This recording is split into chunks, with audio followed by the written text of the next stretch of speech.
Welcome everybody back to Combo Breaker 2026 for some more 2x KO pulls action. I'm Non-Factor. Join with me, my guy Jetset. How you doing, brother? I'm doing good. I'm doing good. It's been a busy morning for both of us, right? We've been up, doing some commentary, running around since 10 a.m. But now we got some more 2x KO pulls action for you guys, so hopefully you are excited. And we have like 670 plus attendees, so there's definitely a bloodbath to make it just past this top cut, let alone top 96, top 24, et cetera, et cetera. Yeah, it's been great action. I mean, just starting off at 10 a.m. in the morning, dude, it's been great things from top to bottom. And, of course, I know a lot of these pool players want to get their hands on some of that free Chipotle as well. I saw some pop-offs over the Chipotle.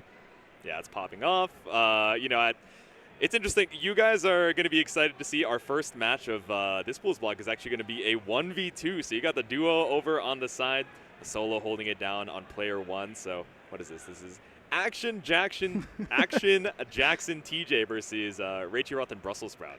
I rock with the names. Yeah, there's a lot of syllables going on in this matchup right here. I'm getting execution checked like first match. It's warming me up. Now, we were just talking about, though, it's nice to see the duos come out, especially in this pools action. When you go to pools in tournaments, it's like you don't see things that are like truly meta. Yeah. You see some oddball compositions, including fuses, characters, and things like that. But it's nice to see the duos coming out because I truly think that's like the funnest way to play the game. Veil off, of course, we know that team fight has been outlawed around these parts for Combo Breaker this time around. So a lot of the duos are going back to freestyle and a little bit of double down as well. So it's going to be interesting to see what our first duo is going to be rocking. Let's see. Okay, I see double down on the Illaoi Akali team so far. Yeah, and double down with those two. I don't see that too much. I'm not sure what the extra extension you can get. Of course, super into super, but everyone's coming up with like these creative routes to mix tags in the middle of double downs. But without further ado, oh, is it button check? Never mind. Without further ado, we're going to do button check. maybe they're like holding their fuses as information. Like, am I going to be freestyle? Am I going to be a 2x assist kind of gamer? Then they're letting the intros rock for the button check. Keep it moving. Gotta get it going, man. And that's like the cool thing too is like when we get the button check, there's been multiple times just today where like even I was commentating earlier, and people are locking in characters and then swapping immediately after the button check, so they're hiding the tech. Dude, people do that, yeah. Like outside of 2x KO, like any game, they're like, okay, I don't even want to give you an extra 30 seconds, an extra like 40 seconds to think about your game plan against me. I need you to be like as fresh as possible. Yeah, as soon as they get underway, too, they do my favorite mix-up in 2x KO when there's a duel. It's like, who do you fist bump first? Or when it's like four people, like, hands are just moving around all over the place. Like the round start, fake out. They'll just, like, tag in, tag back out. We'll see what the lock-in's going to be. It's looking like we're going to stick to the exact same teams that we saw. I'll see if the fuses stand true as well.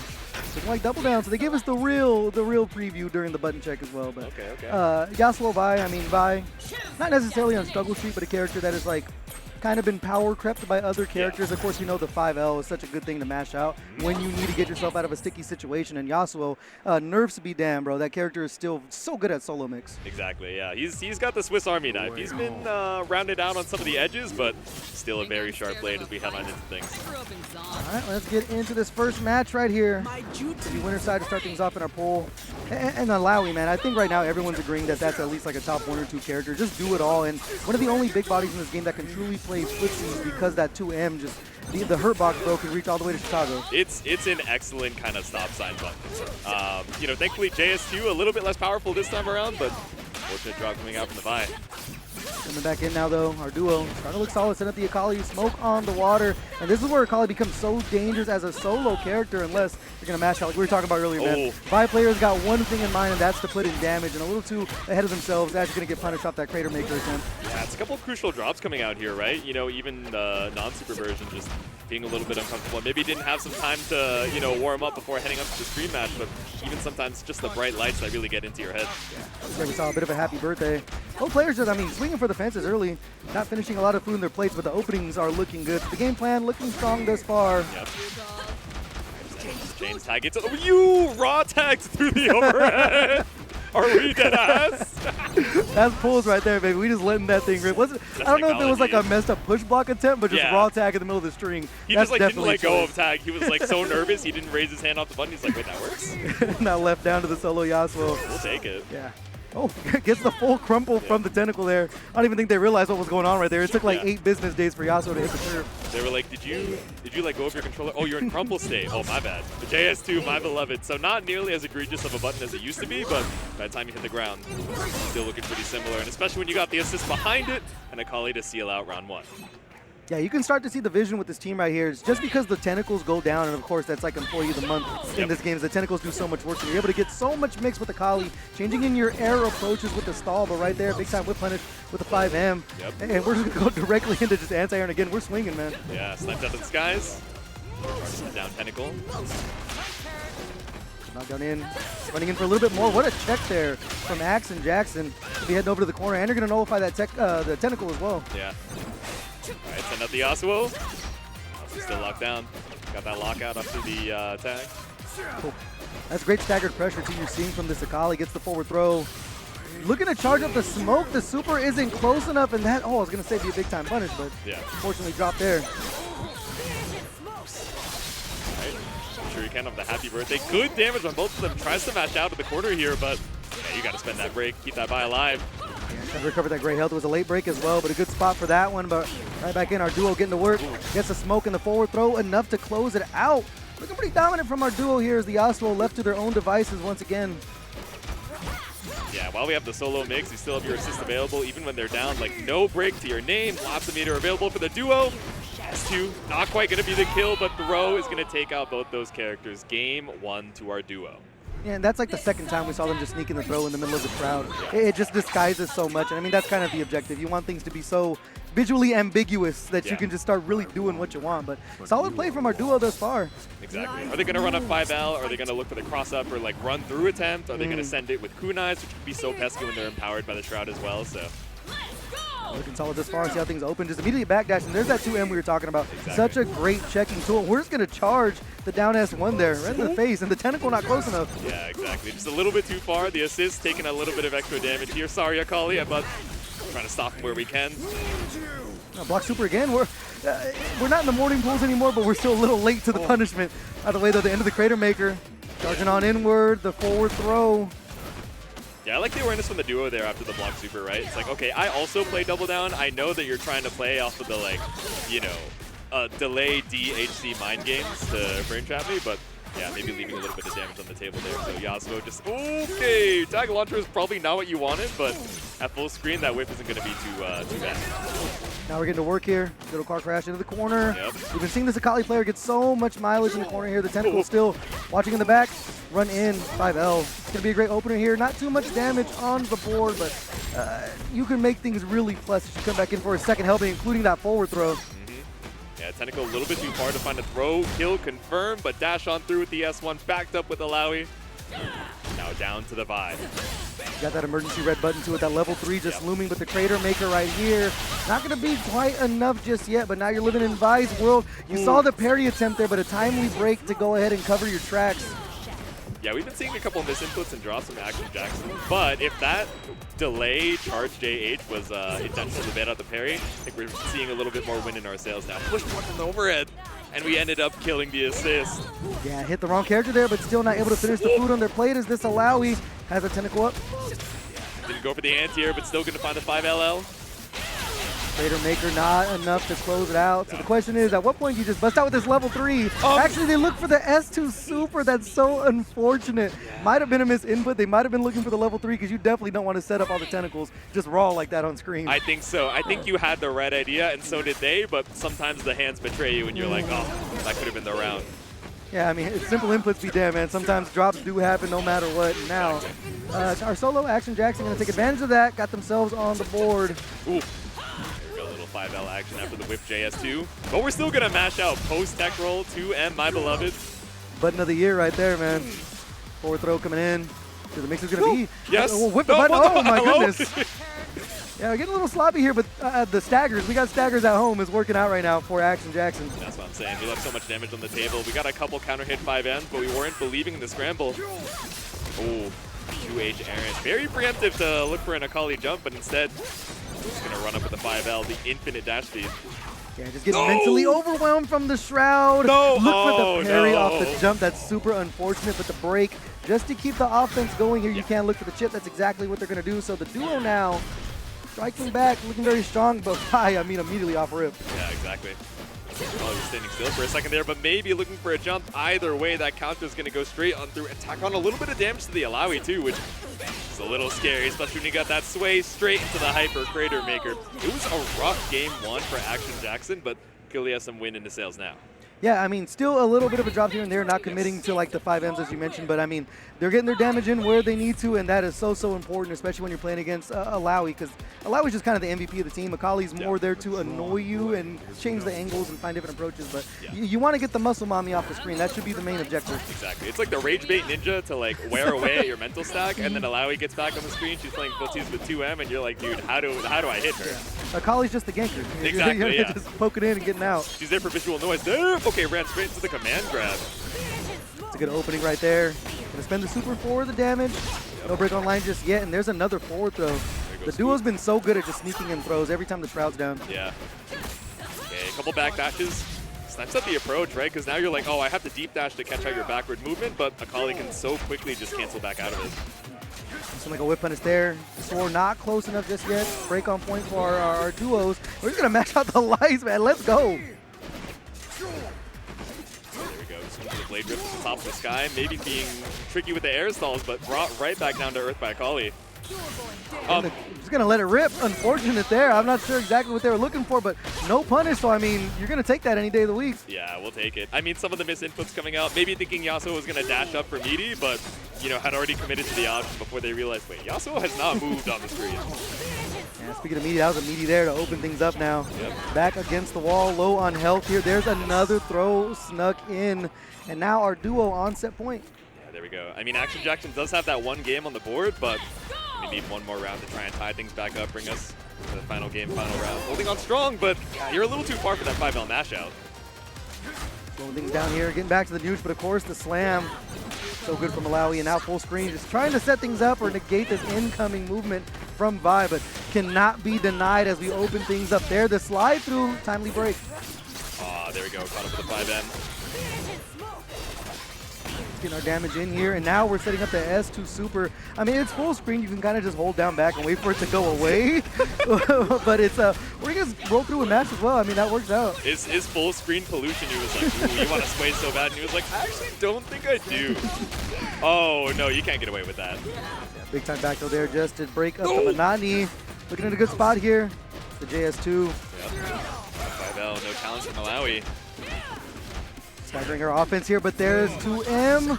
Not able to finish the food in their plate again. Another drop combo is going to give Action Jackson another chance at life here as we're just running straight into each other. Yeah, I mean, I like 2M after that because we've been seeing a lot of backdash up to the blocked overhead, but like you said, didn't confirm into the full conversion, but still jump in. JL is clean from Akali. They're just absolutely scrambling here. You still got the tentacle there, but no harm, no foul. Yep. Able to side swap as well into the Crater Maker for the damage here. Starting to get a little tight on the health bars. Goose. Back down to the ground for you. Sniped out with the 2M. Doesn't find the kill, but 5M does. Action Jackson showing signs of life. Has 2 super assists to their name. Oh, excuse me, 1 super assist to the name for the duo. Yep. Big slam, but nothing to be found off the detect. Roll back straight into the Yasuo.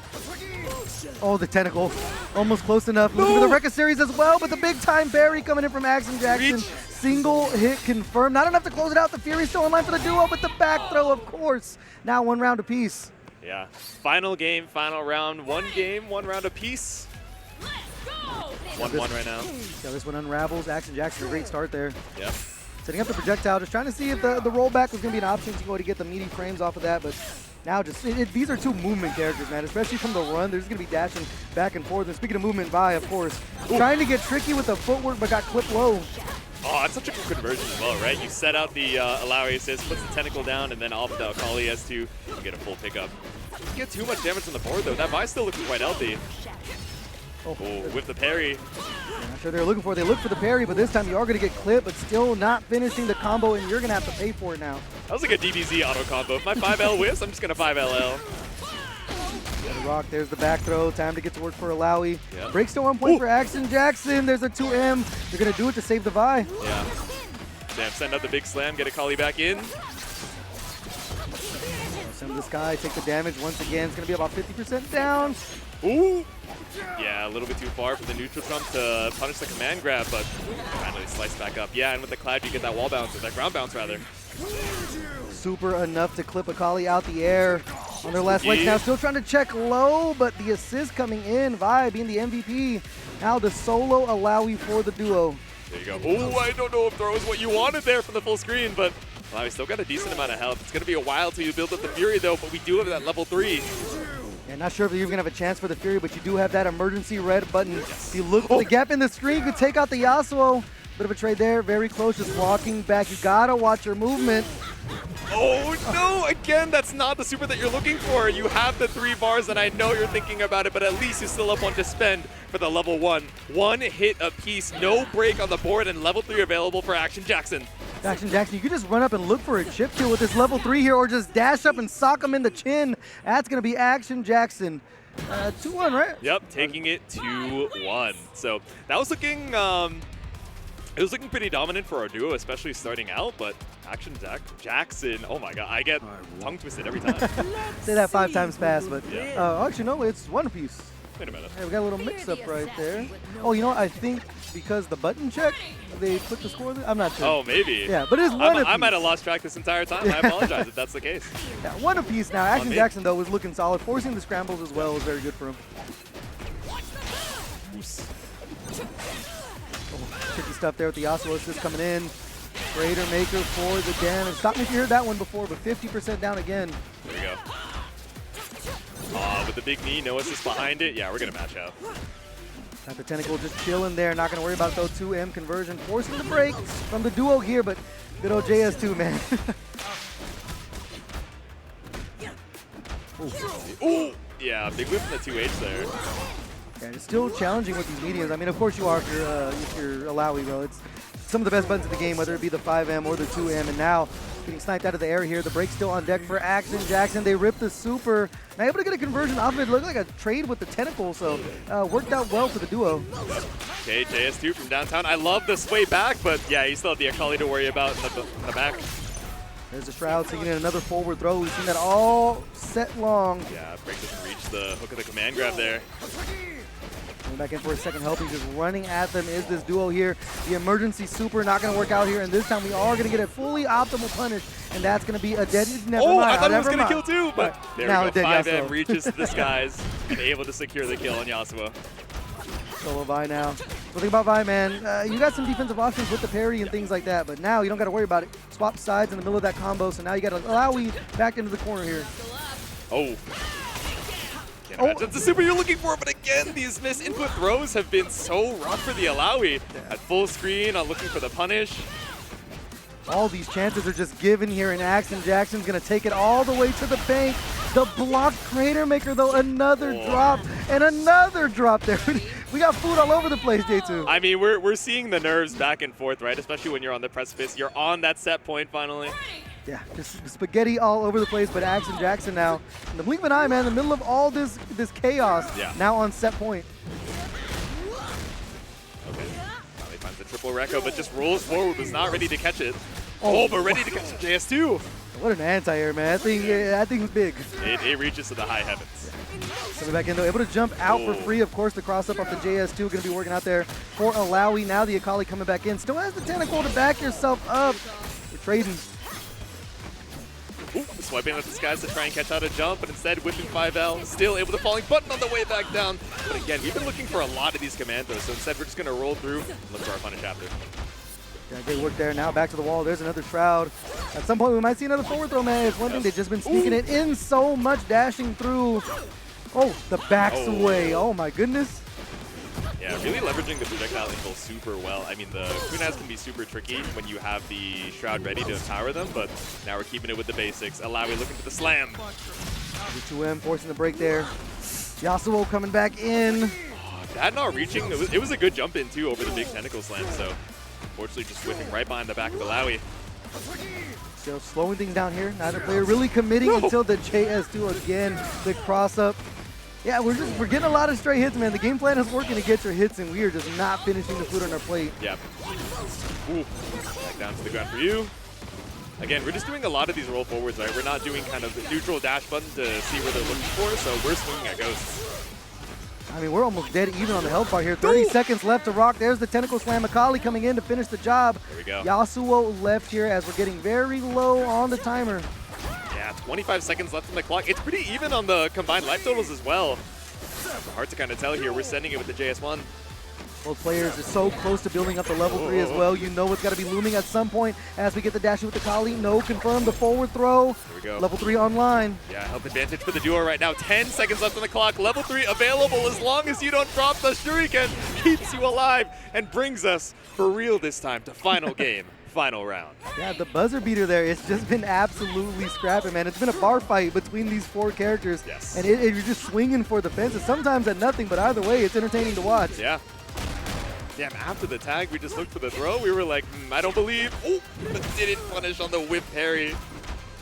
So the anti-air there, able to get a juggle, but just chasing things down. Just still straight hits coming in left and right. There's a 2H there, knocking him out of the air. Yeah, again, just swiping at the skies, but Akali's kind of covering that same angle when you call in that assist, so not too much extra coverage there off the call-in. Delay on the tentacle slam there. Searching to the skies for answers, not able to pick up off of the juggle there. Yeah. From the record series, but push block, gonna get some space here. Just not quite sure how to, contest this space up against the Vi. And so many times we've been letting that counter rock, and now we reacted to it immediately and ended up swinging into like the last bit of its active frames. And unfortunate the way that worked out. Now the duo just left to 1 player. There's the break for the space here. Yep. Yasuo come back in. A great jump in, but not able to convert. Not close enough. 60 seconds left on the clock. You have a lot of bar on the super assist potentially, but instead just looking for the conversion. You can guarantee that damage and set the Shroud once more. Yeah, I saw the last round just almost go to zeros no. there, so you want to make sure you play with this lively, but that's a big time conversion. Not able to finish it again, but we're going to pick it up right where we left off here. Shroud set up.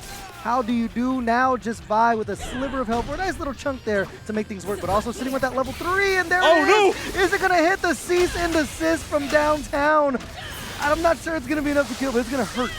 Exactly, put your whole back into the Shoryuken. All 3 bars just barely even in the life lead. You mashed out and you were mashing on hit, and it ended up working, but it wasn't enough to kill. Still life lead here for Action Jackson, but finds the hit with the sway light and secures the set. Yeah, that was two different sides going like, you want to win? I don't want. You want to win? I don't want to. We're going back and forth, just straight hits, and at the very end of it, an absolute scramble between the two. You saw the super swift and everything. What is going? Wait. Hello. Wait, it is 3-1. Well, Action Jackson proved a point. All right, they said they were ready to. We were ready to beat the duo 3 times. Action Jackson, the 3-1. Yeah. The extra bonus round on that one. They said, wait, is it not first to 3? He's like, no, it's first to 2. This ain't top 8 yet, man. You guys gotta be a little patient. You think we want to be here all day? No, to be fair, I was excited to see more of the back and forth. Oh yeah, I can watch these guys especially as they play warmed forever. up. There were still, like you mentioned on Factor, like a lot of crucial drops that we were seeing, a lot of whip punishes that were there, like presented as opportunities, but we just weren't ready to react. That's just how it goes, right? First match on stream, maybe still warming up, but now that you're sent down into the loser side, it's that wake-up call. You're like, okay, I know what I gotta, think about for the next matches. Yeah. Interesting thing, we even saw the attempt where there was like the level 3 on deck a few times for Illaoi, but just the raw S2 super was coming out of neutral, so gonna shake the nerves out like you mentioned. Exactly. Very early in the pool for these guys, and being on stream, adds an extra different layer. Because, I mean, if you guys haven't been to Combo Breaker before, if you look out to this crowd, it is wall-to-wall, absolutely packed of, like, every fighting game you can imagine. They're running everything here. Yeah, exactly. It's like 10 stages, if I'm not mistaken. So, we have this wall over here. 2XKO is kind of, in our corner, and then there's 4 screens over to the right.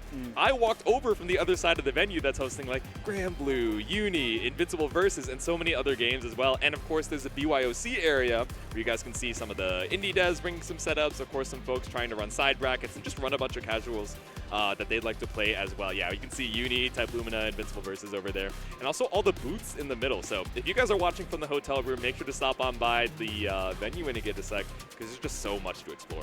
Yeah, it's actually my first time out here, so when I walked in, I ascended. Okay. I was like, oh my goodness, I might have died and gone to heaven right here, because it is exactly what fighting game dreams are made of. So even if 2XKO ain't your flavor, there's definitely something here for every single person that's in the building. And also, we got that arcade upstairs as well, which is also just jam-packed with people playing all kinds of different retro titles. I was trying to get in on some Third Strike, man, but there were some demons in that room. Yeah, they were like, nah, there's a whole roll of quarters on the cab right now. You're going to have to wait, but you were like, all right, I got commentary. commentary in like 15 minutes. I was just trying to play some casuals. I'll see you guys later. And now we got my big dog, my Blanca brother, Oh, visiting the 2x KO side of things. It's going to be Big Mo up against Onionhopper right here. That's a gamer tag of all time, Onionhopper. I'm trying to think of like what team that gives me the vibes of Onionhopper. Like Big Mo, I feel like it's a easy soul read to be like, oh, maybe they play big bodies, but like Onionhopper, I'm thinking, I feel like it's Akali and someone else. I'm thinking Teemo, man. A name like Onionhopper, you're trying to troll people. That's you know true. what I'm saying? You got the shrooms, you're like kind of chefing it up a little bit, right? He's got the frying pan. But he's definitely about the hops, right? He's like rage baiting you with the air style. I think Teemo makes a lot of sense here. Yeah, for sure. We'll see what it's going to be. Yeah. But Big Mo, I think, is actually playing big body, if I remember correctly. Okay. I haven't seen him play 2XKO too much because, of course, they're known more for the Street Fighter side of things. But if I know anything about Street Fighter players transitioning over to tag fighters, you usually want to play big body characters. I was just talking about earlier. Yeah. I'm a big body player. Like I don't got the finger gymnastics to do all the tricky stuff, so I want to hit you 5 times and make you feel it. Yeah, exactly. We were talking about this a little bit before the stream where you were like, oh, J2, like what team do you play? I was like, I was trying out Akali Ahri, and it's a tournament winning team. That being said, I don't know if I'm built for it, man. Like Ahri, at least I have the muscle memory for just from playing her from launch. Yeah. But Akali, I don't know. That one's gonna have to be a long-term project. For this weekend, it might be the Ahri Illaoi. Keep it simple. Yeah, I'm not gonna lie. When I was doing the combo trials for Akali, I crashed out. She's I did devious, some bro. of like the most technical things you can do in combo trials, which you don't see in fighting games for combo trials to really be that difficult. Yeah. But I mean, literally some of the tightest links you have to hit off of like double jumps and things like that. So it gets really tricky, and we don't see a lot of the really crazy stuff from a lot of Akali players because of course you want to keep it safe with tournament combos. But when you do see something like really cool happen, like these tight links, you notice it, and you definitely get your damage in for it as well. Exactly. All right, waiting for the gamers to load on in here. That's a fire shirt too. That Big League Chew. Oh, that's what it is. I was right trying there. to tell, yeah. The lanyard was covering up a couple of the letters, but you know what? Maybe the baseball player on the front should have given me a couple of visual hints. I think that better be Big League Chew. Right? I think so. I think you're right. I don't even remember the last time I had Big League. Do they still sell Big League Chew anywhere? That's a good question. I'm going to be on a mission after Combo Break. I need to find me some Big League Chew. That's what I'm saying, man. It's all Zins everywhere now. Where's my Big League Chew? Come on. Where's the soul? Where's the heart? We'll see what the character lock's going to be in here. As we mentioned, we'll see if Big Mo rocks the big body. Yeah. Maybe just some troll characters as well, because, I mean, if you come from the Street Fighter side of things, you know that Blanca does one thing, and that's just annoy the hell out of you. Exactly, yeah. He's not even rage bait. Like, I feel rage towards him. Yeah. Like, I think he knows. It's like an identity you take on when you play characters like that. I mean, so much so you can't see it on camera, but I'm going to give you a little preview. Wait, that is dope. The Blanca tattoo on the left bicep. There you go. Yeah, it truly becomes part of your identity when you want to play trolly characters. I was experimenting with Teemo a little bit. Yeah. But when I was playing Teemo, I got like 2 Jinxes in my local region, and that is like a very strong Teemo counterpick because like your mushrooms aren't on the screen for that long when you're dealing with Gatling and stuff. Yeah. And when she has meter as well, if you're being a little bit too, autopilot on air stalling, she has a couple ways to try and bring you back down to earth. We're going to get the closest thing to Blanca. It's going to be Warwick coming in from Big Mo with the Illaoi behind it. He does have Demon Flip. No, he does got Demon Flip. There is shades there.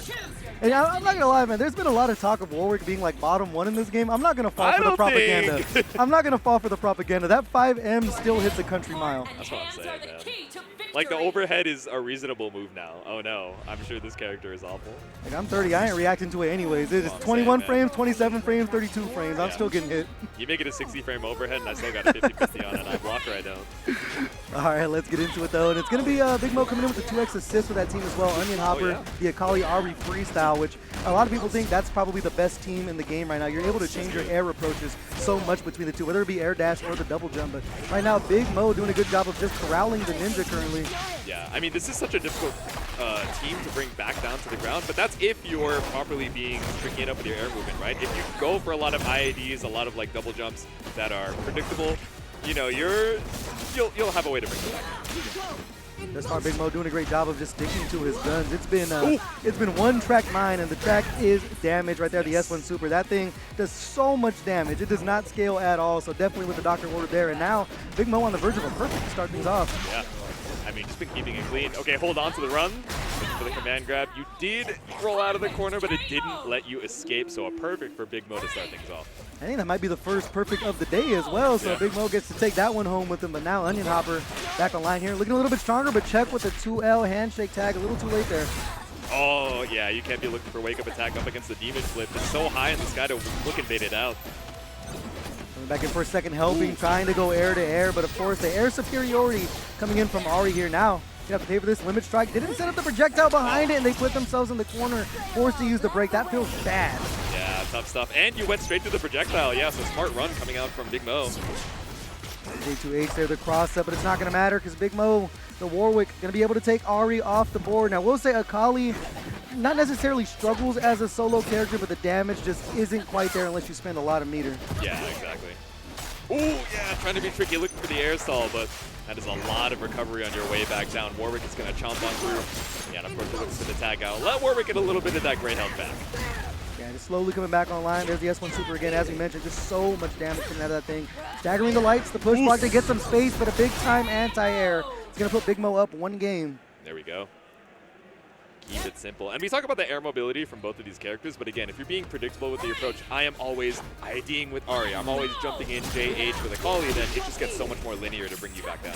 Yeah, you got to get really creative with your air approaches. They are powerful, but you cannot flow chart it, especially with these big old limbs from Akali, Illaoi swinging around. Yeah. Now the the S2 Super to set up the mix. Break right there, going to get everything off the board. Ooh, looking for the jump, down and heavy to escape the corner. Doesn't quite make contact, but the 2M does. No! That's not the good version you need. Yeah, that feels bad right there. Now the extra pressure with that 2x assist. You can see what the mindset is for Big Mo, dude, and it just to put on pressure. That was all blocks then, and we almost went coast to coast. Yeah, right? There we go. We're looking for a clean confirm here. Good with the juggles. Orb Super here. Can't look for a limit strike on there, but another drop. The cross-up, though, gonna work out. Talk about air approaches, man. They were all over him. I was going to say, I was like, oh, you do not have enough hit stun to, go for the orb extender here, but maybe looking for a reset situation, which did work out, but didn't want to spend on the S2 Super to confirm that kill, so Warwick just waiting and recovering that HP in the back. Another anti-air. Big Mo on point with the 2 H's. Now down to the solo Ahri here. Yep. Trying to avoid being on set point here if you are Onionhopper, but just continue to get mauled by these big buttons, man. Both the mediums from these characters are so good, but now we get the Warwick offline. This right here could be a big opening for Onionhopper. It is kind of hard for Illaoi. Never mind. I was going to say it's hard for Illaoi to get their hands on Ahri when they're in the sky. Exactly. But of course, the 2H going to be enough to take it out. Now Big Mo on set point. Yeah, I mean, Big Mo has been keeping it really simple as far as like neutral here, right? Like, okay, I'm gonna aggress with some of my large moves. Like, I'm gonna run up on you if you're being too predictable with parries. I'm gonna send out 3H. I'm gonna send out Rekka. But also, I'm just waiting for the ticking timer of Onionhopper to jump in at me. There's a plus frames on the tentacle smack there, setting up another one. Able to fight out of that. It seems like a good idea for Onionhopper just to move forward at this point. It's like if Big Mo wants to force a street fight, that's exactly what you should give him. Yeah. Because the runaway is not working right now. Continue to get clipped by anti-airs, but now Onionhopper, great opening, and another drop here, and Big Mo going to take advantage. Yeah, that was a heartbreaker. Losing the corner for it, too. Throw S2 Super. Take him away with the 2L there. The backdash baited out the get-up attack, and now Onionhopper, one character left. See if they can stay their way out of loser side of our pools here. That wake-up attack is not how you're looking to escape off the S2 Super Bikini Bottom, and it's only getting worse. The jump in once again 2H by Big Mo and seals it out strong to make you watch the cinematic. It's level 3 for a 2-0 as Big Mo moves on to the next round.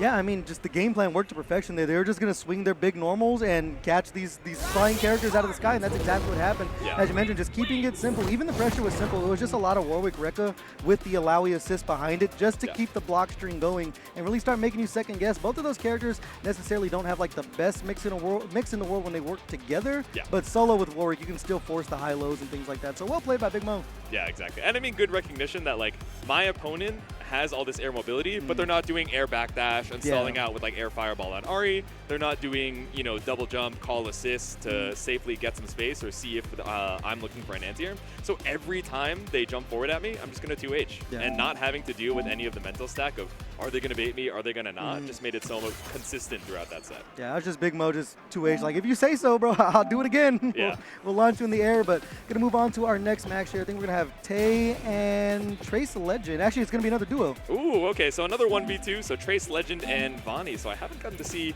any of these gamers just yet, but I feel like that's going to be the case so often, right? 678 attendees is like, if I knew everyone, I'd be concerned for myself. But I'm sure there's going to be some names that, show up later and later in these pools that you guys are excited for. Yeah, and outside of EVO Japan, I think this is the biggest 2x KO tournament so far, correct? Yeah, it's huge. Yeah, very, very big. A lot of people are ready to come in, and there's the dog, man. The man with the dog. Every time I like look at Combo Breaker or just any major in general, I'm always looking for the photo album so I can see pictures of that beautiful shine. He's so sick. It was funny, my round 1 for uni was, I think he was like a king cosplayer, and we were like, bro, you're not going to cosplay like Yakuya, you're not going to cosplay like Ogre. He's like, you know, funny you mentioned that, I have both of those cosplays. Hell yeah. But I'm also playing Tekken today. I was like, fair. The king cosplay is pretty sick. And he's like, yeah, my round 1, have you ever seen that Tekken guy with the dog? Like, he just goes around with the dog all the time. I was like, what are you talking about? Oh, I do know. Yeah, that's the coach right there. Yeah, exactly. That's mid-set coaching from the dog. That's got to be such a funny thing if you've never seen like a fighting game tournament before to walk in, see a guy in full costume as king, and then a guy with a dog on his back playing each other. It's like, what am I looking at? You're like, is that a dog?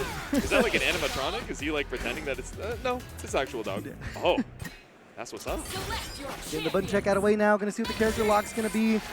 As I mentioned, love to see the duos rocking on screen. And I think it's going to be Caitlyn and Caitlyn Ekko, interesting. Yeah, okay. interesting. Caitlyn is more of, I guess, like a stronger assist character just because you can go behind the shot. But we'll see how things play out here. A character, again, that doesn't have really their own solo mix. They can set up things like the cupcake trap and things like that. But it's really going to come down to just using that S1 super. So we'll see how things unravel here. It's going to be Tay, Trace Legend, and Vanni. 2x assists with the Vi Jinx is that's a choice.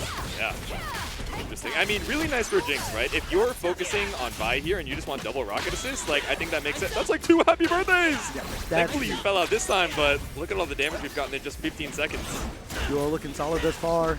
Jinx back to the wall, and that's the thing about these characters, man. At least these two, outside of the counter from Vi, I mean, there's not really defensive options that Jinx really has to get themselves out of the corner unless it's like system mechanics. So, gonna have tough sledding getting out of the corner here, but Duo gonna do him a favor. Yeah. Full charge on the 5H, or full charge on the swing from Vi there, and then just gets caught by tag 2L. Keep it simple. Extension with the chompers there. Gonna be able to go coast to coast off the dive kick as well. Now setting up chop with Chappie. Oh no.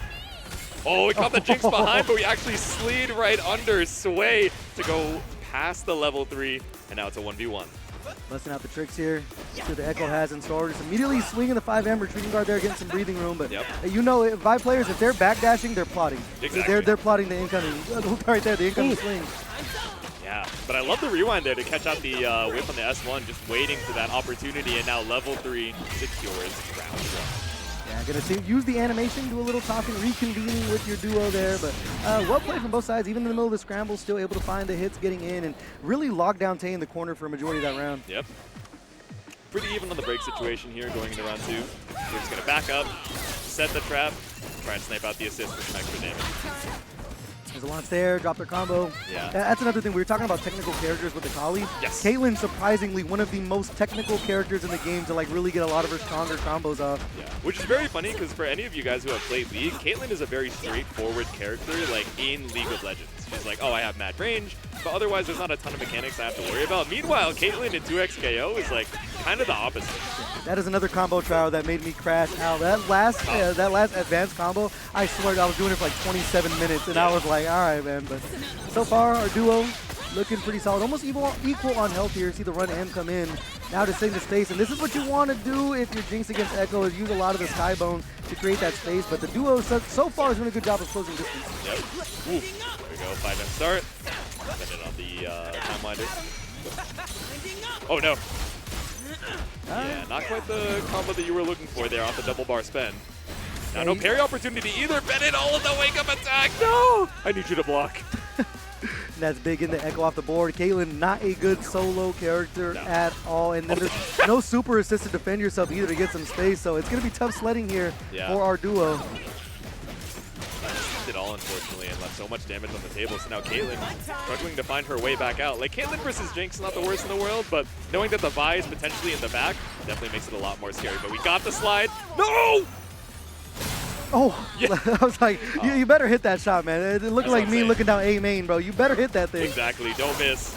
Now the 1v1, there's the Aegis Reflector, the dash through and the parry. What a call there from Tay, and now the Crater Maker is going to put Caitlyn in such a bad spot here, especially with the super assist. The Rockets coming in to put that chip in and finish out the job. 1 round apiece now. Yeah, all but a chip damage checkmate, right? And I mean, these parries, I think the duo is having a little bit of trouble working around it. Before, they tried using Ekko Rewind to like bait out the animation, but still ended up running into the active hitbox of it. So gonna have to slow down their pressure just a little bit more to try and get around that.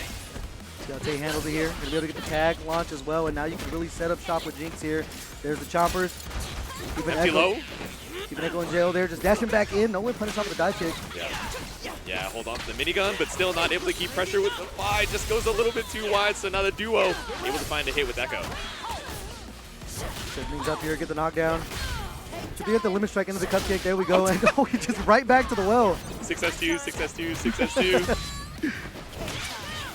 Running back through, trying to dash in, but as you were talking about, man, it's such a good thing to do, especially with 2 extra assists, is send the double fish bones to help protect the Vi as you're coming in. Yeah.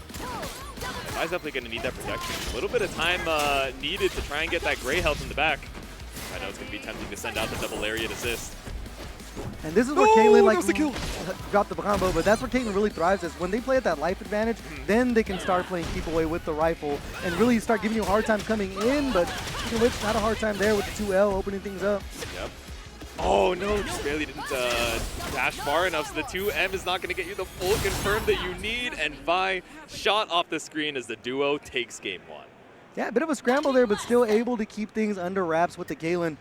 Proving me wrong, I thought as a point character they weren't going to be able to set the tone, but doing a great job, like I said, just using the rifle, and then the cupcake is to the best of their abilities. It's not the best trap in the world, it's mostly used for Oki, but the solo says, anything you can do, I can do better, as we're going to pull out a Caitlyn of our own. Caitlyn Akali, I feel like I saw this team on TNS just recently. Oh my god, I'm forgetting the name, but they were tearing it up in top 8. And I'm blanking out on it, but yeah, Caitlyn Akali. So this is almost like a full switch of the team, no? Yeah, completely different dynamic. I mean, of course, with Kali, kind of using it like the Vi, same situation where you just want to close the distance and start forcing the scrambles, but now you can dash in and really start disguising these shots. Yeah. Oh, this is that 2xKO gameplay we all came for. Yeah, exactly. This is what Valorant gamers think 2xKO is supposed to look like. They're like, dude, where's the headshots? Got the body shot Barry coming out in folds right now. Say it, man.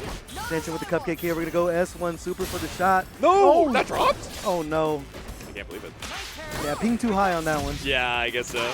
It's like, I swear, bro, on my end, I headshot that guy. Oh, there we go. Parry on the 3H. Doesn't get the JM, a little too low for the pickup. Getting slippery here.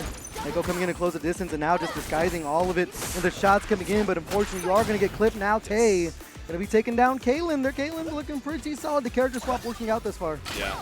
Slowing things down a lot, which I am a big fan of. Spending a lot of meter just to go for, you know, shot to EX shot, but oh no, you got to watch out for the ricochet. And it's all over the place, but still back to the wall, looking solid thus far. Even rolling back and still sneaking in the shot as well and tagging into the Akali. A lot of meter to work with here. The Azuna drop super does so much damage, and it might be exactly what we're seeing here. Yeah, we're looking solid on the Akali too. There we go. This is not the secondary. This is just the alternate team roundup for Tay. Yeah, first one was just the appetizer. Now you're at the main dish. Tay opens it up here, doing a great job of closing distance and also just being able to sneak into the shots. It's a late tag there. Gonna be able to get themselves some space, and what a jump in. A very merry unbirthday underway. Drop Carmel though, not able to sneak the super in for the damage. Yeah, I love the idea from the duo, right? Just send out, you know, tag out on the Caitlyn S1. You can pump it into the follow-up shot to auto-correct behind the back, but it still wasn't enough. There's the Aegis. I was probably just get shot at this thing right here. Trying to go over the top. Look for the head peek right there. Yeah, exactly. Ooh. Being confirmed from our duo, just barely able to break in time. That Caitlyn is looking quite unhealthy, but does get caught up by the bola. And it's just such a big opening for Tay here. This we can really set the tone. If you can take this Caitlyn off the board, really start forcing the dogfight with just the Ekko. But the question is, can they close it out? There's the Shroud down.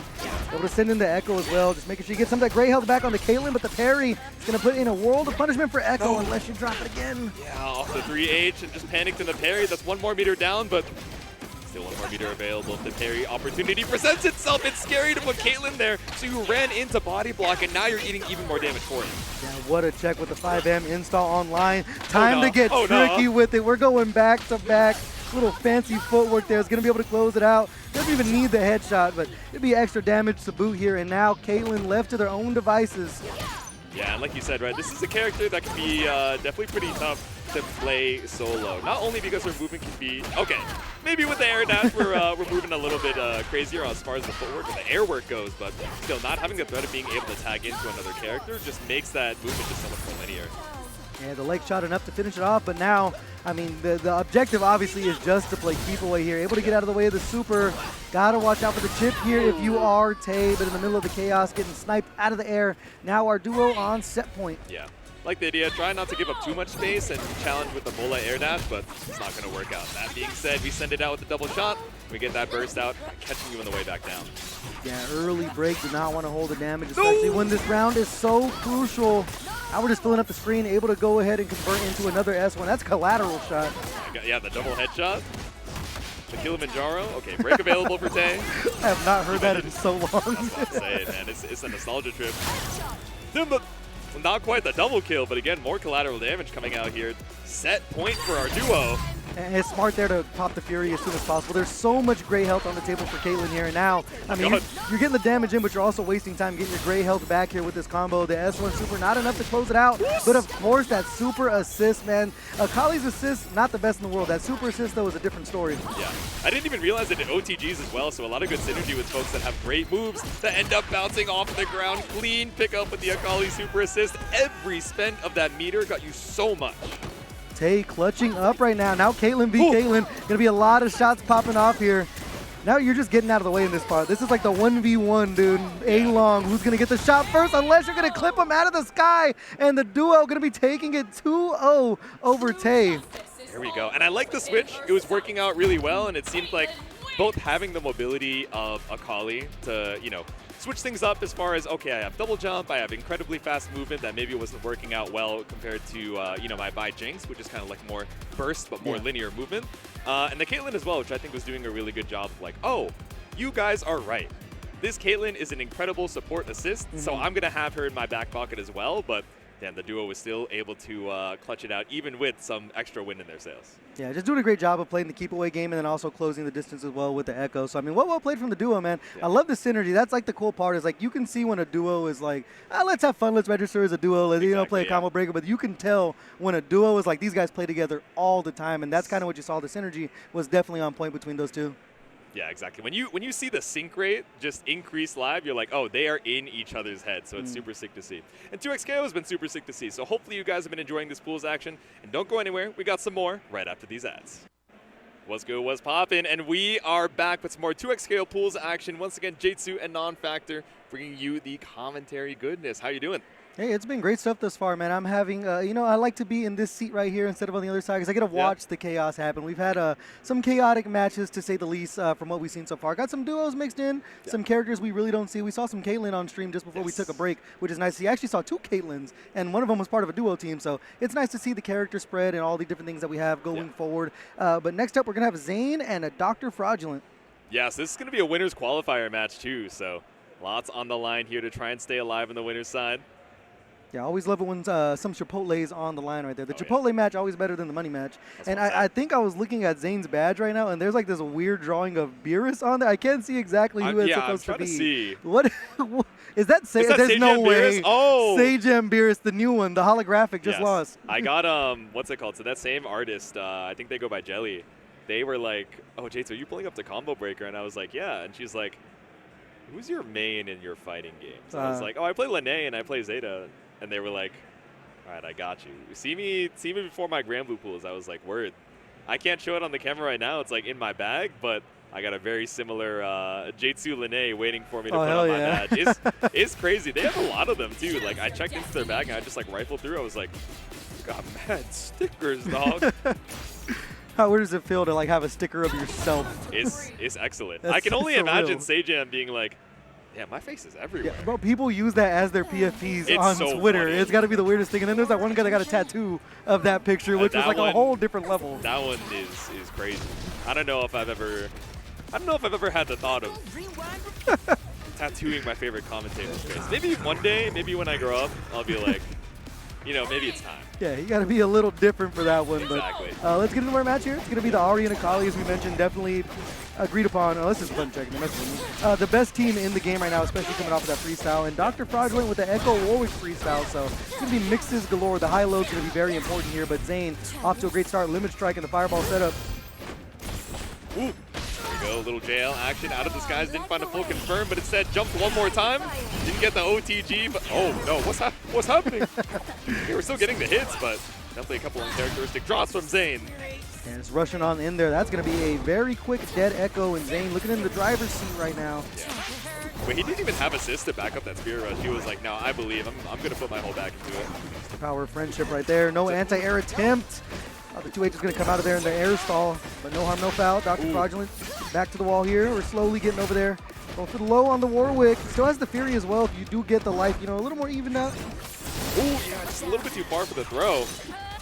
Might have worked on Zane, committed to that down back, but now able to find a hit here. In the corner we go. Definitely where Akali and Ahri want to be getting the work here. Gonna take the limit strike here, build up a little bit of meter. There's the Shroud. Just one hit away with that level 3. I mean, anything is gonna do it if you do get clipped. There's the kunai though, and Ahri coming in to finish the job, and that's gonna be a quick first round. Very dominant from Zane.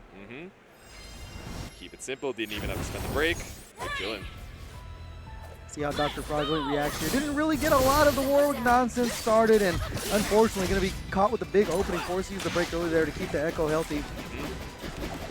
He's winning it out in the back. Again, Zane just is so comfortable with running up to try and bait out the forward movement, see if you swing on the approach, and then double backdash. That's another limit strike. There's the fireball setup again. That's just like one of those offenses. You can just cycle with Ahri and the J2H. Definitely going to be with the Dr. Orders here. With all the super they need in their back pocket, the orb should be enough to close these out, and that's going to be a dead Warwick. Zane on a speed run right now. Right, fade away. Yeah, gets caught by the instant air dash. No 2H to be seen from Dr.Fraudulent. With the orb again. This makes it so important, and the high-low. Caught him by the toes, and this right here. Super should be enough to finish it out, and Zane. That's going to be a very, very fast 1-0 over Dr.Fraudulent. Dr.Fraudulent, I mean, hasn't really had a chance to play the game. Yeah. Zane's playing solo all the way through.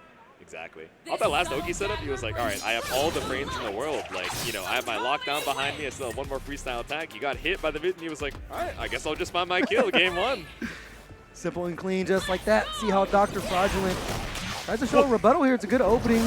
Little car crash diving on in. They haven't gotten too busy with the Warwick yet, but right there being able to snipe Akali out of the sky, but still not able to pick things up. And Zane back to work here exactly where they left off in the corner. And Dr.Fraudulent, see if they can handle the incoming mix this time. Action. The timeliner just to show off. Just to know we can. Wasn't in range of it. They're going to get back in. Now the dog is in trouble. Slowly building up the super meter as well. No break in sight for Dr.Fraudulent either. So, I mean, it's getting rough out here. Going to spend anything? No. More limit strike. I mean, we're still full on the break, but just keeping that meter economy healthy. But there we go. Finally able to draw some blood here with Warwick swapping back out. Even the wall clean not helping out here. Trying to dash on through another tech. Zane still on point defensively. Yep. Just as potent as they are on offense. Ooh. Yeah, there we go. The dash through with the assist behind to support. Have you had all that time to OTG with the super too? Optimize that corner carry as once again that Warwick is knocked off the screen. Yeah, very clean still for Zane here. See if the Ekko mix can get going, but still you have to track down both of these air-like monsters. Got to look for the 2H at some point, but still just holding down back and praying for their life as the mix comes in. Very ambiguous. Got to watch the back of your head. Now another orb super. Gonna be close to kill you. Actually, no, you do have the level 3 in the back pocket with the Akali, so unfortunately that's gonna be all she wrote, and Zane on the set point expeditiously. Such a cool cinematic too. Ran off of the Blood Moon. They cooked with that one for sure. It's clean. Alright, break advantage for Dr.Fraudulent, but still gonna have to need to get these hits to put a round on the board. Yeah, the way things are going too, it's like you want to use that break probably fast because your characters haven't really had a chance to engage anyway, and that's why you see the early break there. Timeliner coming in, running up and parrying as well. It's an absolute freight train. Zane is cooking. Now Dr.Fraudulent showing some life. They haven't even gotten close to really building up Bloodlust either, so not really getting the full objective from Warwick, and that's a big-time whiff punish off that throw attempt. Yeah, I feel like it's the first whiff throw that we've seen from Dr.Fraudulent. Maybe just thinking we're a little bit wider than we are, or buffering the dash maybe a little bit too early. Take the knockdown here, another limit strike. Akali's just such a limit strike beast, and then they're able to set up the Shroud behind it. I mean, you're just blocking for your life here with the level 3. That right there should be a dead Warwick. If not, it's going to be extremely close. Cross through Kunai into the S2, side swapping back over to the corner is clean, but Warwick down once more, and Dr. Fraudulent down to the final character. Gotta prove the name wrong, man. Gotta swing back here, but still immediately on defense. Even if it's like not landing, you're not finding the hits for Zane, just the block streams have been absolutely insane. There hasn't been a window for Dr. Fraudulent even to mash himself out of any of this pressure. Now you find yourself again behind the 8-ball. You have the Fury popping it now. Not too much gray health to get back, but you gotta do something. Ooh. Okay, drop the confirm off the 3H, but still able to pick it off of the air scramble. No level 3 available for Dr. Fraudulent just yet. And it's right here with the super. No! Bit of a drop. Dr. Fraudulent gets another chance. There's the back throw. Still a little bit of fear to work with, and that level 3 as well. They sneak in another throw. Yeah, maybe trying to bait us a break here, but nothing to be found. Up back air throw for Zane. Secures a clean 2-0. Yeah, that was just one way all the way through. There was a few moments where Dr. Fraudulent was able to force the scramble, but it was just block strings galore between those two. And that's the power of Ahri Akali. Yeah. It's that, especially with freestyle, there's just so much mix you have to deal with. Both the characters are so good on their own of just checking the high lows and keeping the block strings tight. So yeah. it was not a lot of windows for Dr. Fraudulent to find any breathing room. Yeah, and I mean, Zane was clean on the defense as well. Even when we were showing the Warwick S1 or any other way to try and be tricky with the demon flips as well, he was like, okay, I'm just going to fuzzy jump. I'm going to hedge my bets here. And I know in neutral, because I've been doing such a good job of leveraging my air movement or approaching with assists or even just showing so much Akali backdash that my opponent is like, okay, I'm going to run down and go for these deep dashes to like fully commit and catch you, and then gets caught on the approach anyway. He was like, all right, I'm chilling. Yeah. Yeah, a great man once said it'd be like that, and it exactly was like that. But next up, we are going to get Tachikawa and Wtfalcon. We were talking about before, it's interesting to see Japanese Street Fighter players get involved in 2XKO. The game is starting to get international reach. Yeah. So, I mean, it's nice to see Tachikawa out here running some 2XKO. Yeah, exactly. I mean, in a way, kind of going back to his roots, right? I remember I was watching this guy for Frieza and Android 18 footage back in the day for DBFZ. So now that there's, you know, a wealth of tag fighters out on the market, he's probably quite happy about it. And he's shouting out the jury too. He's like, oh, I also play Street Fighter. I don't know if you guys happen to know that. Yeah, you might know me from somewhere else, yeah. my former work. But going against Wtfalcon here, it's a name that's familiar, but I don't remember who they play. Trying to think in the back of my head, but we'll get that answer very, very soon. But once again, massive shout out to all the international players that are pulling up to play some 2XKO as well. We were talking about before the stream, really big in the EU. Of course, we know France loves their tag fighter. You talk about DBFZ, that was that country's like main game. Like it seemed like everybody out there was playing it. Yes, exactly. Yeah, so it's cool to see some international competition. We will see even more of it as the day goes on with more and more 2XKO pools action. All right, let's see who we locking in on. I haven't gotten to see Tachikawa play this game, so curious what his team is as well. Looks like we are going to rock some Akali. Akali becoming a very, very popular character, especially paired up with the Ahri, which I think we might be seeing on screen here. Yeah. And Akali, I mean, off launch, I feel like was kind of lukewarm. A lot of people's opinions were like, yeah, super mid. But of course, when you pair something with Ahri, Ahri's like teammate of the year. She is going to bring the best out of anyone that you rock with. So you're starting to see the layers to the onion really start unraveling with Akali, especially when you're setting down the Shroud now. People are really starting to unlock the amount of mix that you can get out of Shroud. Yeah, exactly. I mean, it empowers so many moves that, you know, it's definitely going to take a while to be like, okay, what are the sequences that are actually, if not airtight, you know, enough to overwhelm my opponent's mental stack. Like, oh, okay, I have the command grab. I have various things that, you know, now instead of just giving me a soft knockdown are like a full ground bounce. So, and also cross up kunais and empowered kunais in general. Like, it's a lot to work with. It's looking like it's going to be Akali Yasuo for Tachikawa here with the freestyle as well. So that's going to be a lot of left-right you got to deal with. Yeah. Definitely don't want to be on the receiving end of that. But Wtfalcon going to be rocking with the Yasuo and Ekko, and that's a team we've been seeing for so long in this game. As we're talking about, not what they used to be, but I mean the team, the composition, still super strong. Exactly. If you dull the edges of a Swiss Army knife, it's still going to be able to handle quite a few tasks pretty well. So instead, we're just going to send in the Time Winder, make our way in, draws first blood on Tachikawa. And great opening there. One thing about Akali and Yasuo, man, you want to put them in the corner and keep them in the corner. The minute you give them breathing room, they're just going to start zooming around the screen. Yeah. Going to take the limit strike there. Get up attack, getting some breathing room.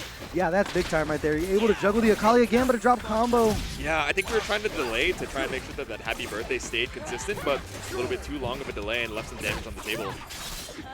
Run up going to be working out for Tachikawa here. No break in sight for Falcon. Starting to get scrambly here and then run up 5L again. Going to be working out for Tachikawa. Has a lot of meter to work with it. They are going to search for some damage off of that light starter. Here we go, just set the Shroud, no Limit Strike to be seen. Now he empowered the kunai, let the Yasuo do the off-screen damage. Oh, that toss-up attempt, great job from Falcon, getting themselves out of the corner. Running back in with Ekko here, swinging but getting caught by the 5M from Tachikawa. Not where you want to be now, because you can really start setting up shop with these two characters. Yeah, good awareness. Did not get caught out by the Ekko rewind shenanigans. Ooh, tries to run up with anti-air 5M, but you got to commit to the 2H there for that high on the screen. You're getting fire with fire there now. Both players are swinging. Gonna take the knockdown here, setting up the install. There's the time winder setup. We see time and time again. Putting in the work here. Now a sliver left. Only a matter of time for the Yasuo's off the board. Now Tachikawa left with a 50% Akali, but you do have 2 level 3s in your back pocket. Yep. Oos. Oh no, you got the counter in, so you get all the time in the world to confirm. The Akali is so fast that she dash jumps past you, but Yasuo point still on the screen. Ekko down. Oh. What a clip there, busting out the Fury. That's one of those ones you knew that the next hit was going to be death because of that ultimate sitting there. Now, gotta hold back. They are going to rip the level 3 mid-air. It's going to whip. Super unfortunate for Falcon. And Tachikawa's going to take this one all the way to the bank. Should be a full-time cash out with the level 3 right back at you. And Tachikawa going to be on the board first. There we go. Keep it simple. Even through the Fury. Able to secure the kill here, round 1. Yeah, very solid stuff from both players. That was some technical 2x KO we saw going down. We saw a lot of scrambling today. Yeah. These two right now, maestros, they're looking like. I mean, no wonder they're in the winners qualifiers of their pools, right? Clearly very adept with both of their teams. Now we got the install ready for Ekko. No fake out on the hide just yet, so clean blocks from Tachikawa. Yeah, defense on point from Tachikawa for sure. Now trying to go air to air here. Looking for some kind of opening here, but now we're just back at full screen. Air block into the time winder, still able to find the hit on the way back down. Yeah, be looking for the Shroud again to set up the mix. Dash up. A bit of a we got to reset at home as they go for the overhead there. Now Ekko in trouble. Edgar sitting with his meter. Gonna take the knockdown again. That was gonna see the Azula drop, searching for the kill, but either way, Ekko still not looking too good here unless you find that 5M. They fade away. Yasuo behind the back. Oh no, caught up by the overhead. Yeah, that's the classic right there. Just delaying the overhead enough, too, to pop the top on the defense. Yep. So now Falcon, I mean, coming back alive here. Full strength Yasuo, though, for Tachikawa. That's a big-time whip punish. Now 2 fully strength characters. Yasuo v Yasuo, the 1v1 going down. Yeah, the battle of the samurais going on right now. Big whip punish with the 2M. Doing the side swap as well off the S1 super. I'm in. Yeah, dashing it again. Mission completed. After going to be able to knock him back to the down to the ground here. Has a level 1 to work with. Back off. They ran up throw, but either way going to work out for him. Falcon going to be popping the Fury here, trying to keep themselves alive. And what a launch there. So much meter to work with. Huge opening for Falcon. Charge the JS1. Air tech back out. Oh, the dash through. That's so huge. And Falcon able to pull a rabbit out of their hat there, tying things up 1 round apiece in game number 1. A lot of these reaction checks coming out from both of them in the heat of the battle. And Tachikawa, you guys couldn't see it, but off camera he was smiling to himself. He's like, okay, I got to lock back in. You gotta have mutual respect when someone like is using the exact same character. It's that true 1v1. Yeah. You gotta give them the head nod if they do clutch things out. But right now, Tachikawa again, a great start here. They'll be able to take the knockdown. Should be a setup for the Shroud here. Exactly what we're gonna see. And a little bit of a delay on that button. It's gonna work out. There we go. Just a micro dash. Wait it out. Catch out the tech roll. Back down to the ground for you. Yeah, setting up the Shroud again. It's not even limit striking. The main objective is just getting that Shroud down so you can start forcing up that mix. And Tachikawa, game plan working flawlessly as we see the solo Ekko here. Fighting for this first game, Tachikawa in a good spot. Yeah, missing all of those limit strikes obviously means we're not getting able to break more meter, but you have a little bit more plus strengths to work with on the Shroud. So whether that's empowered kunai, whether you're going for overhead, which then you can actually get the solo confirm off of because of that Shroud, it works out pretty strong. But I'm talking about all this Akali mix. Meanwhile, Yasuo is chopping through this Ekko. And the Fury is just got to be moments away. Next hit's got to be immediately pop, as you see right there from Falcon. Putting back in, got caught with the time winder. That's a huge opening because you have super to work with here. So that should be a dead Yasuo off the board. Oh no, I'm jinxing people, man. Dude, and I like the idea coming out from Wtfalcon as well, right? We tried to go for the chase the air tech with the up back air throw, but just barely out of range with Tachikawa. Lost a little bit of duration on that Fury timer for it, but still the pressure up with the double, the big outside swap.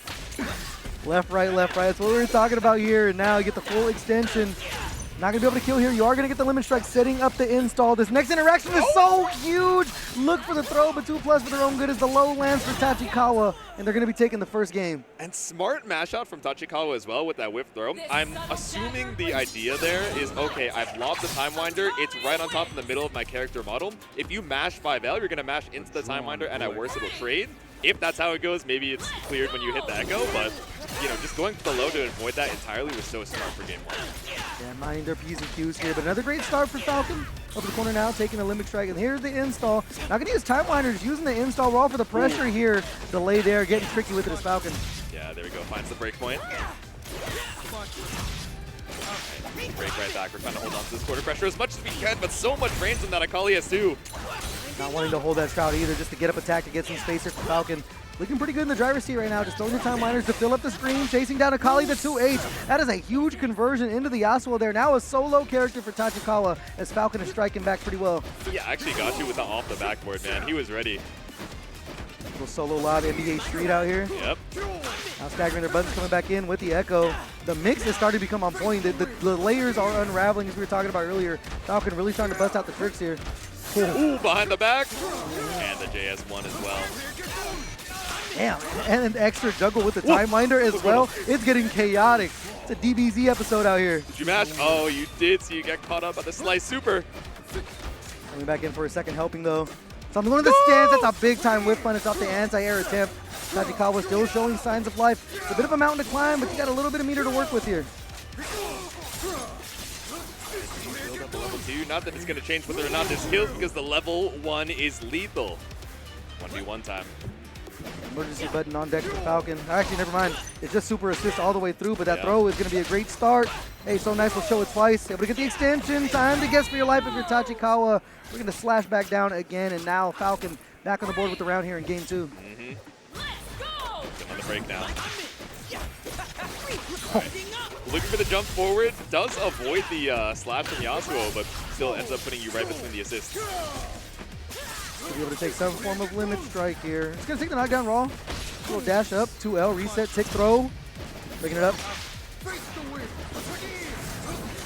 Damn! Oh my god, you did 5M 2H, but it ended up auto-correcting behind the back. And now Falcon going to be taking advantage here. It's a great opening. Not close enough to get any juggle, but what a match out there with the 5L from Tachikawa. Yeah. Back down to the ground with DG5H, but up back Helmbreaker is going to work out clean for Wtfalcon. Yeah, huge opening here. 2 bars of meter to work with, setting down the wind wall for the pressure, and another check from Tachikawa. They're not afraid to match out the lights, not able to finish the combo, and now Falcon had an opening, dropped the combo, charges the H, but it's only a matter of time. Can only block for so long against this duo. Now Tachikawa left just a small chunk of health on the Akali here. Pick up the side swap in the same side low is evil work. Sitting the crowd with the super here, going low, yeah. Once again, I mean, just absolutely just getting jumped there, and Falcon gonna be tying things up 1 game apiece. Yeah, cooking on the Ekko Yasuo right now, 1 apiece like you mentioned, so we're gonna take a second at the remap screen. No, straight back into the action.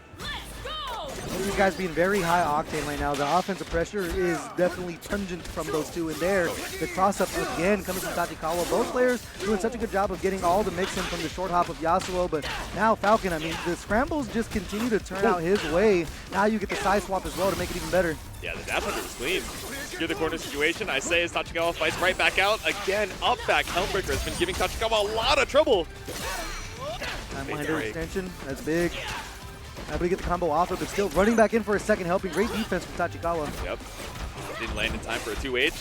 Tachikawa takes the opportunity and takes his turn off the Akali jump in 2. And another crucial drop. Yeah, it's been players all day long, just fingers slipping off the buttons they want, and this right here with the super should be a dead Akali. Yep. Now just left with the Yasuo here. This round's so important because it puts you on set point. Big whip on the dash jump JH. Sliding on through, got the stand stomp there.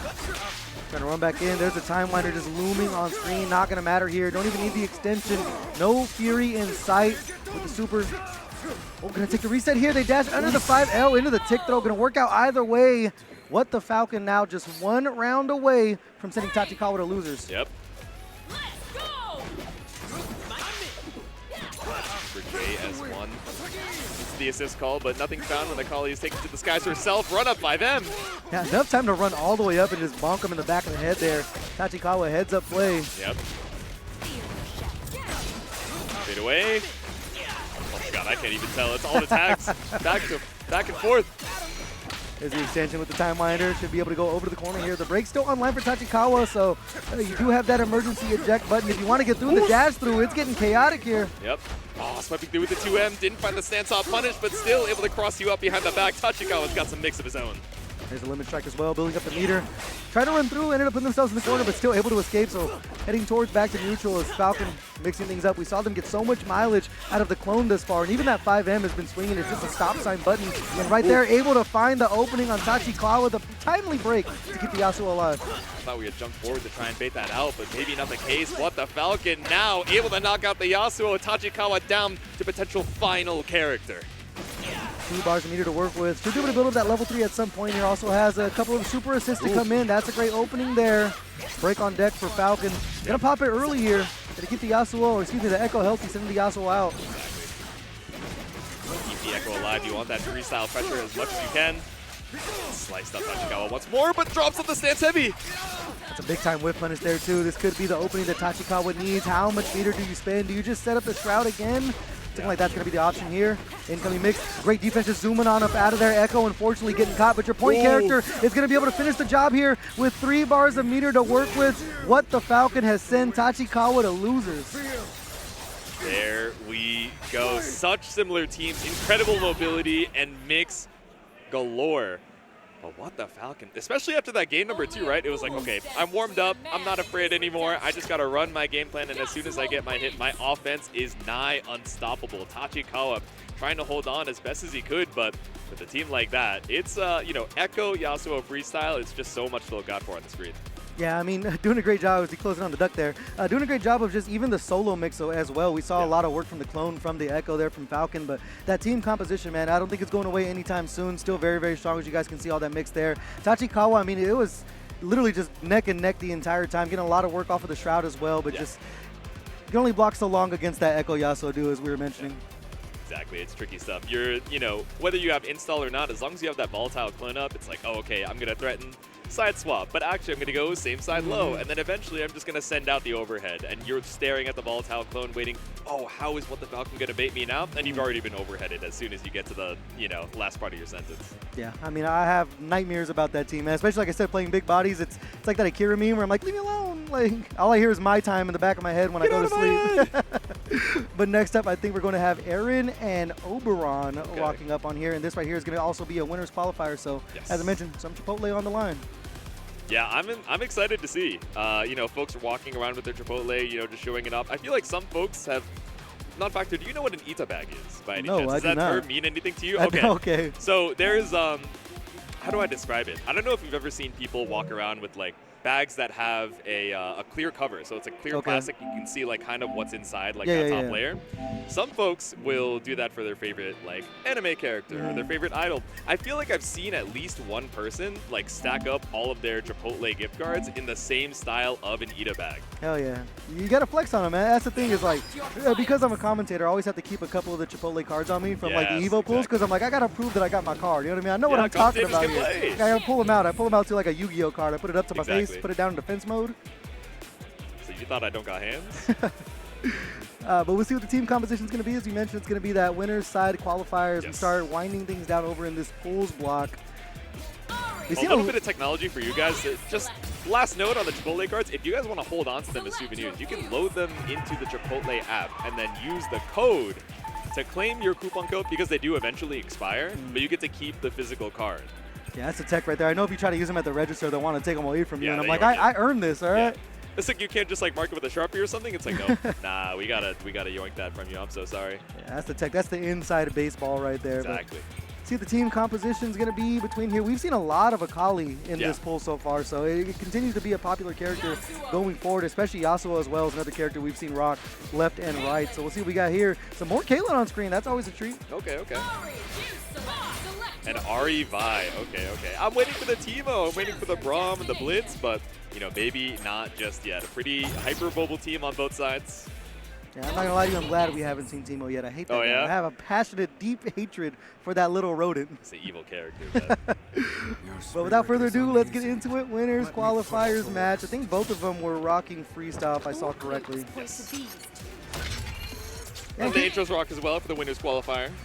Caitlyn Yasuo, I mean, a pretty peculiar team. I'm sure you're going to want to dash through and then just send the shot behind to cover your tracks. But, we'll see how much we see that from Oberon here, as there's a dash through immediately. Stand stomp, going to get the full extension. Yeah, I would imagine Yasuo is like the core of the team, and Caitlyn is like, okay, I'm putting all of my skill points into assisting Yasuo and let him get in, getting away with as much mix as possible. Oh, for sure. Speaking of mix, man, incoming right here. So tough to deal with. You got one character hitting you on the ground, one coming from up above, but great defense played thus far from Oberon, and now forcing the break here to get that great health back from Erin. Oh, there we go. Caught up with the stalking dart behind the back, so now you got a burst.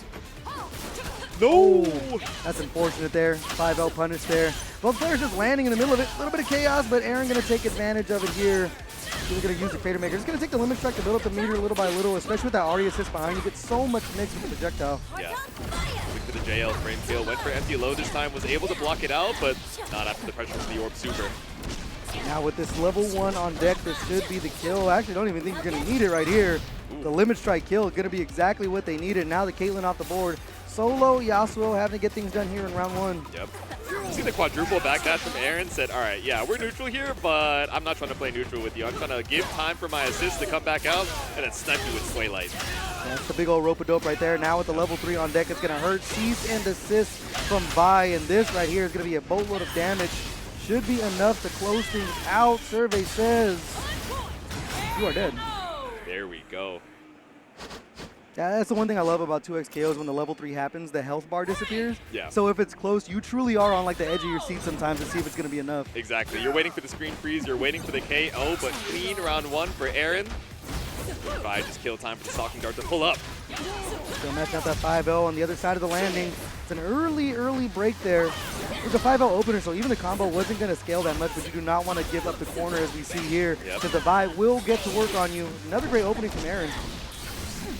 Back down to the ground, enough hit stun for an Orb Super extension. Of course, you get the tag launcher on top of it too with another level 1 bionic arm. Damn. Enough to close it out. Clip that check. God dang, that's a lot of damage. I did not think that was going to be lethal. Even with the tag launcher, I thought you'd live with the sliver, but Caitlyn definitely not one of the tankier characters in the game. Oh, for sure. And Yasuo right now going to have to do his best impression of a tank character, because it's immediately getting beat up. Limit strike again, just catch him out of the air with the 5L. Now changing sides. It's going to take a hope, a dream, and a miracle for Oberon here, but starting to find these openings. Okay, he found a hope. They're 1 out of 3 right now. That dream is waiting for the Fury to come back up, right? You know, Fury Yasuo is a terrifying prospect. Got to weather the storm long enough, just charging up that fist. Still able to get away. Yeah. Fury almost on deck, as you're saying. That might be the dream. Oh, but caught up in the Crater Maker right before the Fury comes back up. Erin secures game 1. Yeah, now you got the Nightmare. 1 game down. See how you react to this one. I mean, it's just the consistent pressure from the Vi. It's just so hard to deal with. Even though the character doesn't have, like, I would say solo mix, it's just block string. It's the pressure, the 5Ls. You pair the Ahri behind it with the Fireball. You're not necessarily guessing like high-low or anything like that to get opened up, but it's like, at what point do you dare to challenge all of the pressure? Exactly. Coming out from Erin. Set up limit strike here. Fireball, OP setup. Give the answer. Same, or a bit of a side swap right there. Usually you have to parry that super and try to get yourself, or excuse me, you parry the Fireball, get yourself some breathing room, but got opened up right there. Now slowing things down a little bit. Great tech. Ooh, yeah, big whip on the Vi S1, but of course you got the Ahri Lariat right behind to support. Oberon thinking it was his turn, and now eating 40% for that costly mistake. Yeah, 40% with the limit strike as well. That's the double dip, the 2-for-1 for Erin. As going to pick things back up right here. So much meter to work with. I think the Bionic Arm or the Crater Maker, either way, is going to be enough to close things out. To catch it out. 1 bar of meter. Now Oberon just left to the Yasuo. A familiar spot for him. We've seen this exact same story before. Yep. And how do you do? 5 knuckles saying hello to the face right there. Just charging on through. I mean, we've established our air superiority early on into the set, so now Erin is just, okay, I'm going to charge at you on the ground, because I know you're so afraid to take to the sky. So it's going to be Erin on set point here. It's a great launch time. Able to get the extension with the run up there, but still putting yourself on the right side of the screen with the pressure, trying to challenge out with the Yasuo here is Oberon, but still, I mean, the defense has been on point from Erin. trying to look for something off of the JN, but nothing found its way through for the cross-up. Had to break there. Yeah, had to break there on the electrics. Don't want to end up in the corner as you do here, and it's a very merry unbirthday with that super looming. I'm sure you want to go Crater Maker here just for the extra damage. And man, the electric juggle is actually going to go Bionic Arm, but still either way, it's going to be a dead Yasuo. Solo Caitlyn back to the wall here. Blood in the water for Erin. The Yasuo barely got any time to play. Out off of the break and then died as the assist. Now Caitlyn, like you mentioned, holding on. This solo is a tough proposition, even with the Yasuo solo assist or the super assist, because 5M start should secure a winner's side qualification for Erin out of pools. Yeah, just playing back to the wall for most of that. It was a lot of solo Yasuo trying to make things work, but as we were talking about, it's just the block stun, man. You can only block for so long before you're like, I'm going to try it. I'm going to look for push block. I'm going to try to mash a 5L. Yeah. Just continue to come up on the wrong side of those interactions. But that is textbook of how you just put on pressure with Vi and Ahri. Exactly. They advance so quickly across the screen, whether it's, okay, I'm going to air dash in and check you with like an aerial, whether it's by S1, you know, obviously she can't charge it and then call an assist and then hold it in the back, where before that was kind of a, you know, get into jail free card type of deal. But still, just using uncharged S1 and then having Ahri, you know, charge through behind it was giving a lot of trouble for Oberon. So maybe down there in the loser's side, seeing, oh, okay, how can I play a little bit more of that, keep out that like wall style neutral so that I can't just be aggressed on every single time. Yeah, hopefully they get a little more work with the Caitlyn as well. That's one thing. When we saw Caitlyn in the corner, it's like no shots were even being fired, just completely gelled in there. We talked about Caitlyn, not the best solo character in the world, but back to the wall definitely doesn't help that either. So fortunately, that's going to be the way the cookie crumbles for them, but we crowned another winner's side qualifier there. And next up, we are going to have Kamui Senketsu up against another duo here. It's going to be Lid and Hoodpancake. What a name. Yeah, so I'm excited to see this because this, in my heart, is a team kill because Kamui Senketsu, you know, coming in from the East Coast, New Jersey, that is a local of mine. Right on. And Lid, one of my, you know, close uni homies. So the Uni Slam or Grid Break, he's actually my coach. Okay. He's a, you know, commentator in the Undernight scene that I am particularly fond of. One of my faves to listen to. And you guys are going to hear a little bit of him throughout the weekend as well on the mic. But also plays a lot of 2xKO duos. I think for him, it's funny because when 2xKO dropped, I was like, oh, Lid, are you going to commentate it? Are you going to play it at all? And he was like, I don't think I'm going to commentate it, but it looks really fun, so I'm only going to play duos. Like, I will never play solo. I won't even boot up, like, ranked just to get used to a team. Like, I only want to play this in the, you know, duos mode. And I was like, you got it, man. And they were tearing it up, you know, with various partners in TNS and online brackets, and, of course, now in this winner's side qualifier.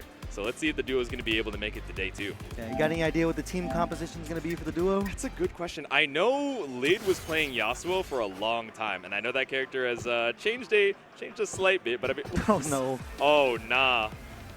Yes, the tech too. A lot of players have been going up to the stream. I learned this the hard way.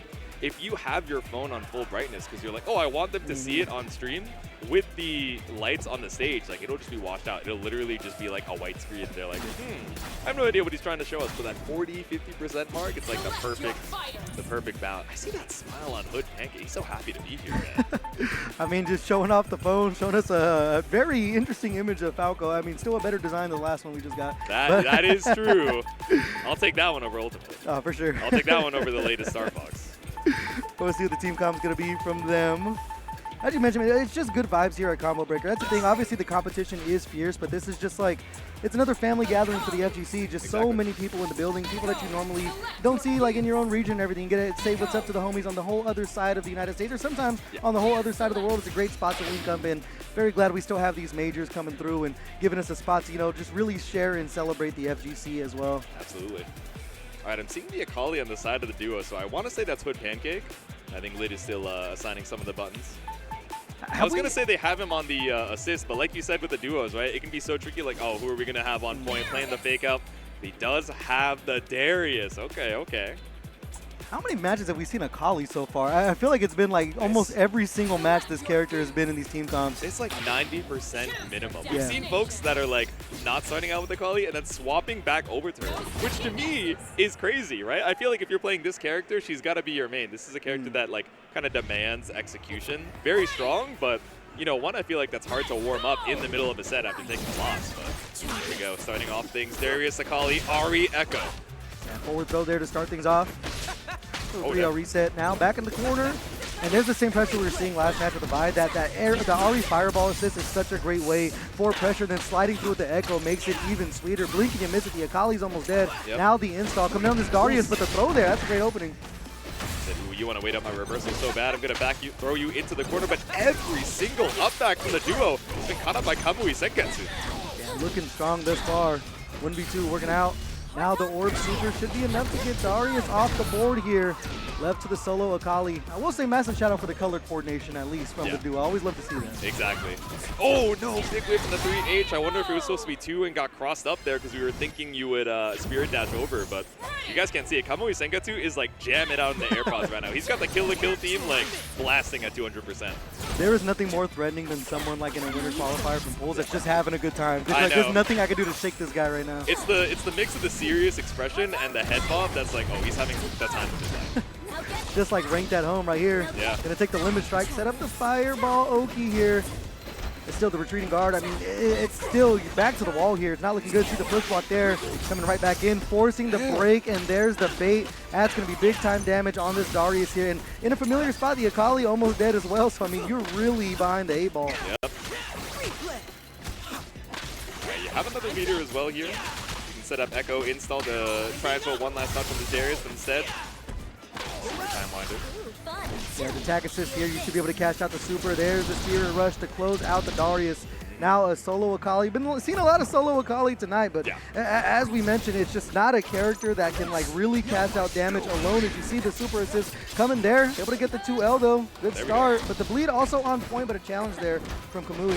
Yeah, a wee bit of damage on the Ekko in the back, but fake out, jump in into the throw is going to secure game 1 for Kamui Senketsu. Yeah, that's pretty fast, man. Might have somewhere to be. Speed running that first game right there. But strong start. We didn't really see too much action get off from the duo there. Just a lot of time spent in the corner.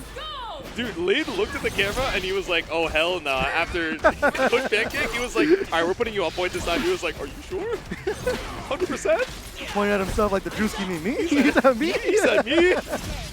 Okay, this is the first person that hasn't been baited by Kamui Senketsu, so maybe already starting off to a better round start here in game 2. Yeah, definitely doing a good job getting the gray health back on the Darius.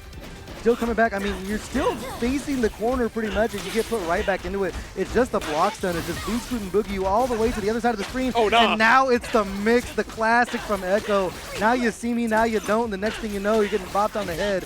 With the level 1 in the back pocket, might be able to look for the kill here. They are, and that's going to be enough. Darius solo again.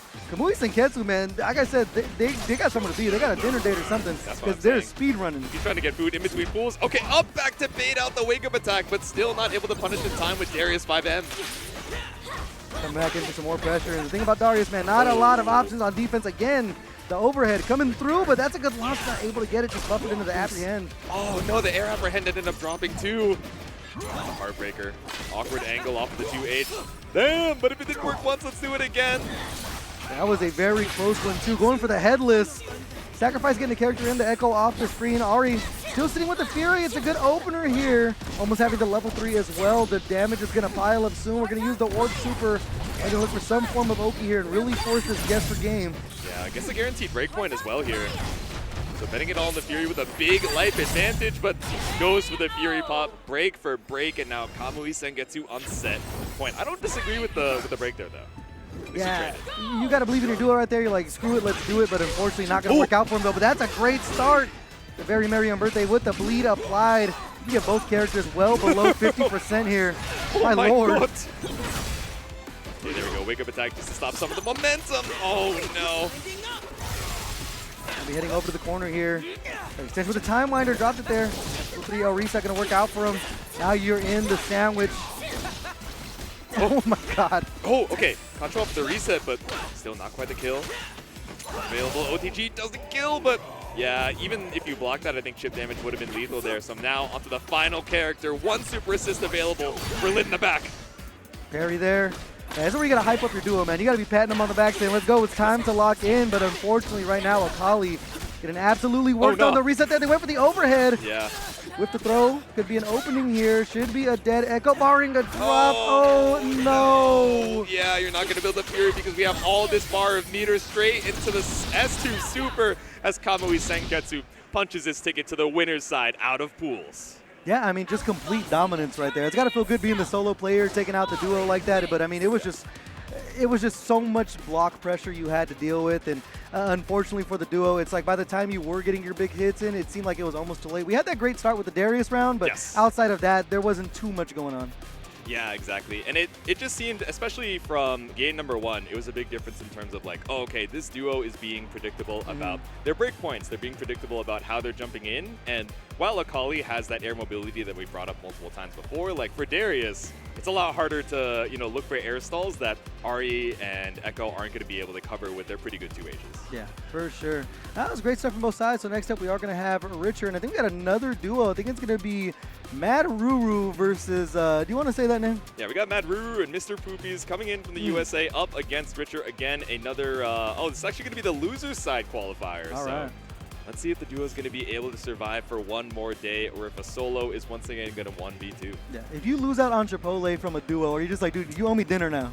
Do they both get Chipotle cards? I would assume so, right? Like, it's not like they have to like split it in half. Yeah. It's like, I'll get the rice, you get the chicken. Like, oh, hell no, dude. Split a bowl with the boys, man. That's what the FGC is about sometimes. That's why we got such big tables in the combo breaker lobby, man. There you go.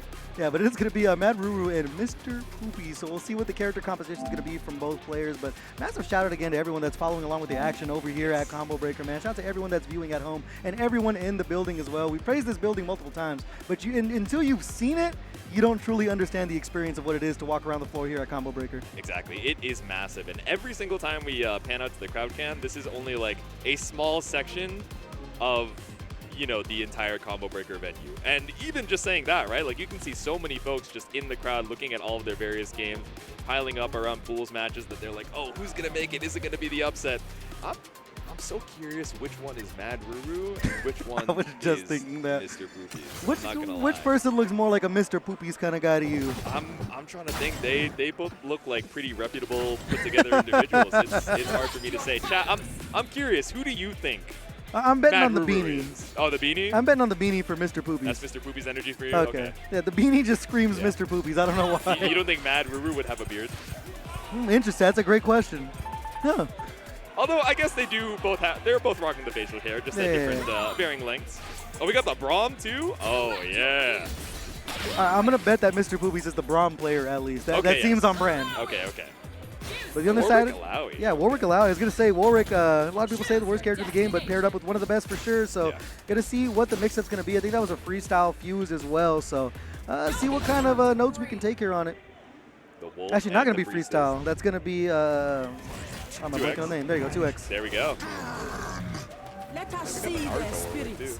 I was gonna say the yellow Gatorade, and I was like, not quite. He dyed his fur. Yeah. How can it be Mrpoopies and not rock a brown skin? I'm saying, man. I'm feeling a little bit betrayed is all I'll say.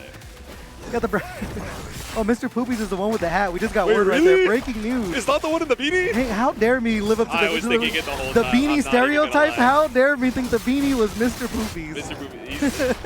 Mr. is very serious. I'll tell you that much. No, the drop is serious off the tentacle pickup. Coming back in. Trade. Yeah, come back in for that second helping here. Now the Illaoi getting to work, not where you want to be with the tentacle, just right out of range of the command throw. Yeah. Maybe thinking we were gonna burst off of the bro. I can't in good conscience call this man footwork. It's disrespectful dancing. Oh nah. See for the happy birthday, but it was OTG. Definitely with the Warwick, the 5M connection. Definitely the best button with that character. Oh yeah. Coming back in, slowly building up his bloodlust as well. Taking a bite out of crime there into the maximum spider. I think it is really, really close to the bloodlust here. OTG. Oh no, but Braum shield. Getting Yasuo out of dodge. Yeah, with the shatter right there, the unbreakable online as well. Yep. Gonna be tough sledding for Illaoi. We can't really challenge with too many buttons here when you're dealing with that shield, especially in freestyle. You can set up so many different options once you show it, but we're not gonna see it getting clipped low there. And that's gonna be a dead Braum solo Yasuo, but both players have that level 3, so you have to make sure these block strings are tight. Yeah, pretty bold run up on the 5M, right? This shield, whether it's point or on assist, is definitely something pesky that makes you think twice about using some of your best pussy buttons. Now we're going to pop the entire thing, slicing the moon here. Let's see if it is enough to close things out. Still a chunk left for Illaoi, dashing on in, and then the emergency red button, level 3, taking him under the sea, and that's going to be enough to close out the first round. There we go, the Priestess stays alive. The big body representation. Round 1 over to Richard, but it was down to last hit. Stand down. Yeah, it's like the football analogy. Whoever has the ball last is going to win the game. Whoever had the last level 3 was going to be able to close out that round right there. But now having to eat the sandwich, as we were talking about earlier with the freestyle with the Braum, you get so many options because you can even sneak in an overhead with the Unbreakable on deck and everything. Yeah. Becomes a lot to deal with. Okay, jumping up over the down tentacle. Oh no, tried to look for the air throw, but nothing to be found and finds a punish on the way down. And now the shatter. No! Oh no, that's unfortunate. Drops the super. No shockwave. Get the freeze though. Everybody chill. Yep. Still using another shatter as well. Actually, he's going to use the other super, getting their damage in, and that should be not enough quite yet, but you do have that shield buff, which is so important. Yeah. On any other character without Illaoi health, probably would have been the kill there. An Ahri, a Caitlyn, but still needed one more interaction. We did find the kill, but now we're finding our way back out of the corner. It's an absolute turf war in the middle. Trying to backdash retreating guard, coming back in, using the cheeky stuff with Warwick. Ends up getting the 5M either way. Oh, just getting clipped with the corner pressure here. Looking good for the duo. Set up. Damn. Best look for a delay, man. Yeah, you should be able to build up the level 3 here as well. Don't think you need to use it. Actually, screw it. We're going to do it. Full animation for sure for the kill. So, maybe the solo Yasuo left to do battle here against the Warwick. A lot of health to work with from both sides. Yeah, secure the kill and also just secure Bloodlust as well, right? So we're going to go 1v1. This is the best way to kind of do it. It's not going to pick up OTG, but it's going to tack on a little extra damage. I am staring at the Fury bars on both sides. Now we see the pop. Fury on deck. I mean, now Richard has it as well. It's not going to matter here because this should be enough to close things out, and Richard going to be taking the first game against the duo here. One step closer from qualifying out of winners. There we go. No need for the Fury pop. No need for any meter to be built up. Bloodlust does the job, and he's taking a second at the rematch screen. Even after winning, he's like, whoo. His headphones are a little too tight. Yeah. It's like, damn, this Mr. Poopy guy's, man, pretty good, dude. This guy's got hands, yeah. See how the cookie crumbles here as we get back to the next game. Immediately just popping out the shield and trying to hide the Yasuo behind it. Unfortunately, not close enough. Yeah. Got out though. Saw the 2L attempt there, but not able to get a combo with the Illaoi tentacle smack. Yeah, let's guys. Fade away. Oh, tried to mash out, but does get caught up with the Warwick. S1, fade away. Oh, dash on through, no punish there. Oh, just charging up on him, man. The big buttons coming out from Braum here. Still showing the Unbreakable as well, but way to stagger the button out with the 5M there. Using the wall cling as well. Getting tricky with it now. Incoming with the Yasuo. He can only block for so long against him. And now we're just trading. Who is going to be who to the punch here? Yeah. Smashing out. Braum, unfortunately, just a little bit too slow on the buttons at that awkward mid-range. Building up so much bloodlust here for Richard, too. Braum off the board now. Yasuo left to their own devices. Now I wonder which player is who? Is this Mrpoopies? Is Mrpoopies got a clutch up, or is this Madruru? That is also a great question. Oh, still using the retreating guard. Richards has done a great job of using it just to get space away from all the Yasuo pressure. And now a great opening. Super to work with Bloodlust almost online here, and now it's time to pop it. Hungry like the wolf. It's not looking good for the duos. We have all this meter to work with. We're going to cash out the maximum spider here. It really comes down to this interaction as you have the Fury. I was going to say cross-up is a threat, so just going for back roll to make sure that's not even something you have to worry about. Smart here from Yasuo. Catches you with the 2L on the other side, trying to bait out a break. Yeah, that's huge. Directly confirming into the level 3 as well. Just want to make sure you get that Hungry Wolf off the board. So now one character a pop here, but such a life advantage for Richard with the Illaoi. Still Fury on deck, though, for the duo. So, I mean, anything can happen still. Yeah. And level 3 is guaranteed to be up this round, right? You have full health, like you have to build it up somehow if you're trying to chew through the Illaoi HP. Now one more emergency button to have to worry about. 30 seconds left on the clock. Oh, unfortunate there. Just immediately just throwing everything in the kitchen sink at him. Going over the top, it's going to be enough to close things out for Richard here. Now on set point, on the verge of eliminating this duo. Coming in with break 2. It's got to feel good for the duo in case you eat anything off the rip. And now full screen. Oh, big push block to make the Illaoi whiff, but still has the charge up from Warwick. Staggering the pressure, tick throw there, running in. Incoming mix, the empty jump 2L, exactly what the doctor ordered. Now Yasuo getting to work here, slowly building up this super meter. Go tag launch in, get that unbreakable set up. Oh, so huge here, just a chunk of health left. You saw the backdash to look for a whiff punish right there. Yep. Now with the unbreakable, coming back in, incoming mix, the good old sandwich, man, works out the dash through with Yasuo. The duo looking alive now, solo Illaoi, almost Fury on deck as well. Let's see if he can last that long. Big whip on the throw. You know the duo is looking for it, that Fury. You're going to take the damage in while you can. If they're going to pop the Fury, you have to make them think twice about it. They have to really earn that opening to look for it. Oro coming in, more pressure. The unbreakable, not enough hits of armor. Yeah, there we go. That second hit able to come out just in time. Full charge on the 6H and a full charge on the Lariat. Not quite a kill though. There we go. Yeah, Ice Ball enough to close it out. Now 1 round apiece here. The duo trying to stay alive, on the verge of tying things up 1-1. They're going to get ourselves some more 2x KO here. It's going to be the end of the duo. Big whip from the JH. Now Warwick is charging on through, gets stopped out of the demon flip. Yeah, stopped at the door, but what a check there from Richer. Yeah, now back to full screen, not able to juggle with the fireball. And demon flip knocked out of the skies. Good pickup there from Braum. Well shattered. If anything, you are just pushing Warwick closer to the corner here, dashing back in with the Yasuo. And he's holding down back, and it's worked out for him in a free jump out as well. Said I'm good. Hold on now. Oos. Slice through, pick up into Braum, give him that unbreakable.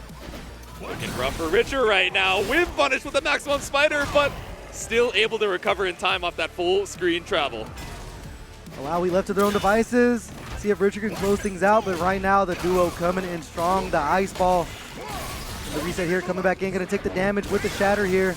Unbreakable still online as well. Setting up the portal, you're almost daring them to press a button, knowing you have Yasuo covering your tracks here. But now, big time happy birthday coming in. It's going to be so much corner carry unless you drop right there. Still with 2 bars a meter, charging up, going over the top here. Oh my god, scramble after scramble, drop after drop. Tried to get something off the JS1, but now it's 1v1 with these double big bodies. The level 3 is ready. We actually don't even know if it's going to kill.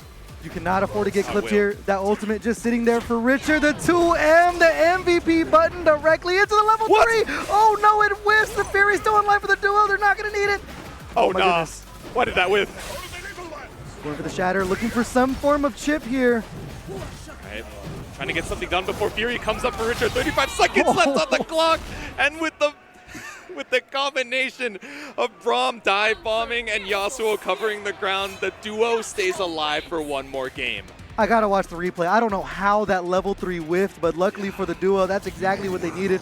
Might have been a gift from above, but they're gonna take that all the way into a game number 3 here. The worst part about that is you have the awareness that like level 3 is on the top of your mental stack, and you're like, oh, tournament combos, I don't want to risk dropping, so I'm gonna go straight into level 3, and that being the reason you dropped and having to play this extra game has to hit the mental just a little bit. But Richard's gotta shake it off. Yeah, see if they can. It's definitely a monumentous drop, but now they got the duo in the corner here. So much damage off the Illaoi. That's a big time whiff punish and a timely break coming in from the duo. Illaoi just swinging. I said I'll take both of you on at the same time, but losing their life there. So now just left to the Warwick. It seems like the momentum pendulum is swinging the other way. Absolutely. You saw her did 5H. She did like the 360 behind the back. Oh, speaking of behind the back, demon flip. Gonna catch out Yasuo now. Spider.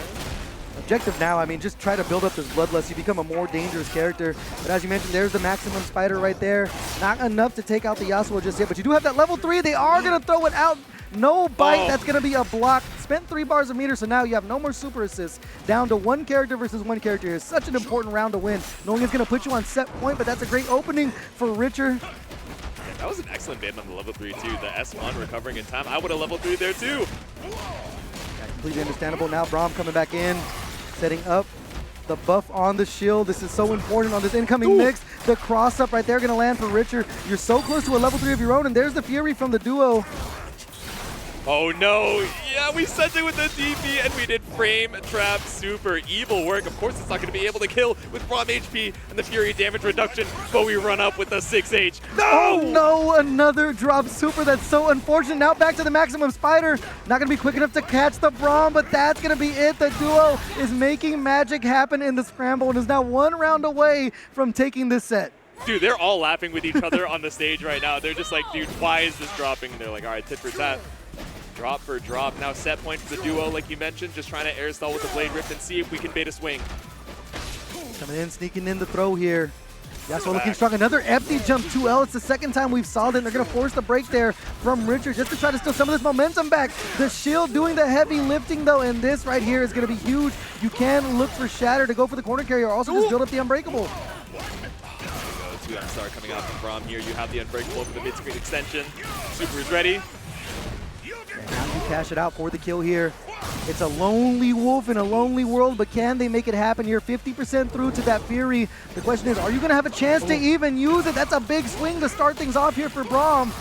Yeah, Richard betting it all in the run, especially with the armor of Braum Unbreakable, but text forward, finds the buttons, and the duo is not ready to cover. Use the wall cling there. Might have been looking for a cheeky reset. Gets caught by the throw. Either way, the extension with the Braum. Mashing out, but the shield is going to help him out. The duo in the middle of a scramble. 2 rounds there. And they're going to be taking it 2-1 and qualifying out of polls on loser's side. Richard, a heartbreaker, had victory in the palm of his hands, but a couple unfortunate drops on both sides definitely made that quite a bit entertaining. But our duo stays alive for day number 2. Yeah, if you're Richard, you're going to be thinking about that level 3 for the rest of the weekend, man. Was so close to closing things out. As you mentioned, you go for tournament combos right there. That was a 3-piece, and they were just looking to close things out with the ultimate, but unfortunately a big whiff there, and the momentum, you can tell, just completely swung towards the duo. Yeah, it fizzled out immediately, which is hard to, clear your mind up while you're still on stage. Like, yes, you can go back to character select, but the voice in the back of your mind is like, no, I need to make up for that mistake now. Get me back into the game so I can get my momentum back, which can be, so tricky. But to be fair, you guys, again, didn't get to see it, but off of the player cams to the side, like, they were having a damn good time. So if there's a way to go out, as unfortunate as the drops were, laughing alongside a duo in the 1v2 is the way to do it. Yeah, just keeping the good vibes rolling. And speaking of which, we're going to keep the good vibes rolling in just a bit with more 2xKO action. But first, quick little ad break. We're going to catch you guys in just a bit. Don't go anywhere. And we are back with more 2xKO action here at Combo Breaker 2026. My name is Senketsu. I am joined with the illustrious, the content-filled, JM Cross, my dog, my G, my fellow Chicagoan. Do it right. There we go. I know you're a little vanilla, but that's okay. Blown it on the stream, guys. I choked. The pressure was on. Oh, no. It was the mix. It was the mix. And I'm looking at the camera. I'll make all the excuses, but we're not going to make any excuses for the play that's going to I'm tripping over myself. The play that's going to be coming up, guys. We got all kinds of amazing matches coming for you today, but we are still in the pools period where anything can happen. There's upsets going to be happening all day, all weekend. Yeah. It's going to be great. It's going to be fantastic. You mentioned upsets, and that will occur because there's so many players out here that don't get to travel that much, and they're like making this one their big tournament stop on the dot. Some people out here are like, yeah, I'm just going to go to Combo Breaker and then see where it goes. And I know, like, for example, the Boston team got a bunch of players recently signed. So, like, those cats are going to come out, and they're super strong. They just need a chance to be able to have a way to fly out, and boy, do they. So, for 2xKO, first tournament for Combo Breaker, this is going to be a hot one.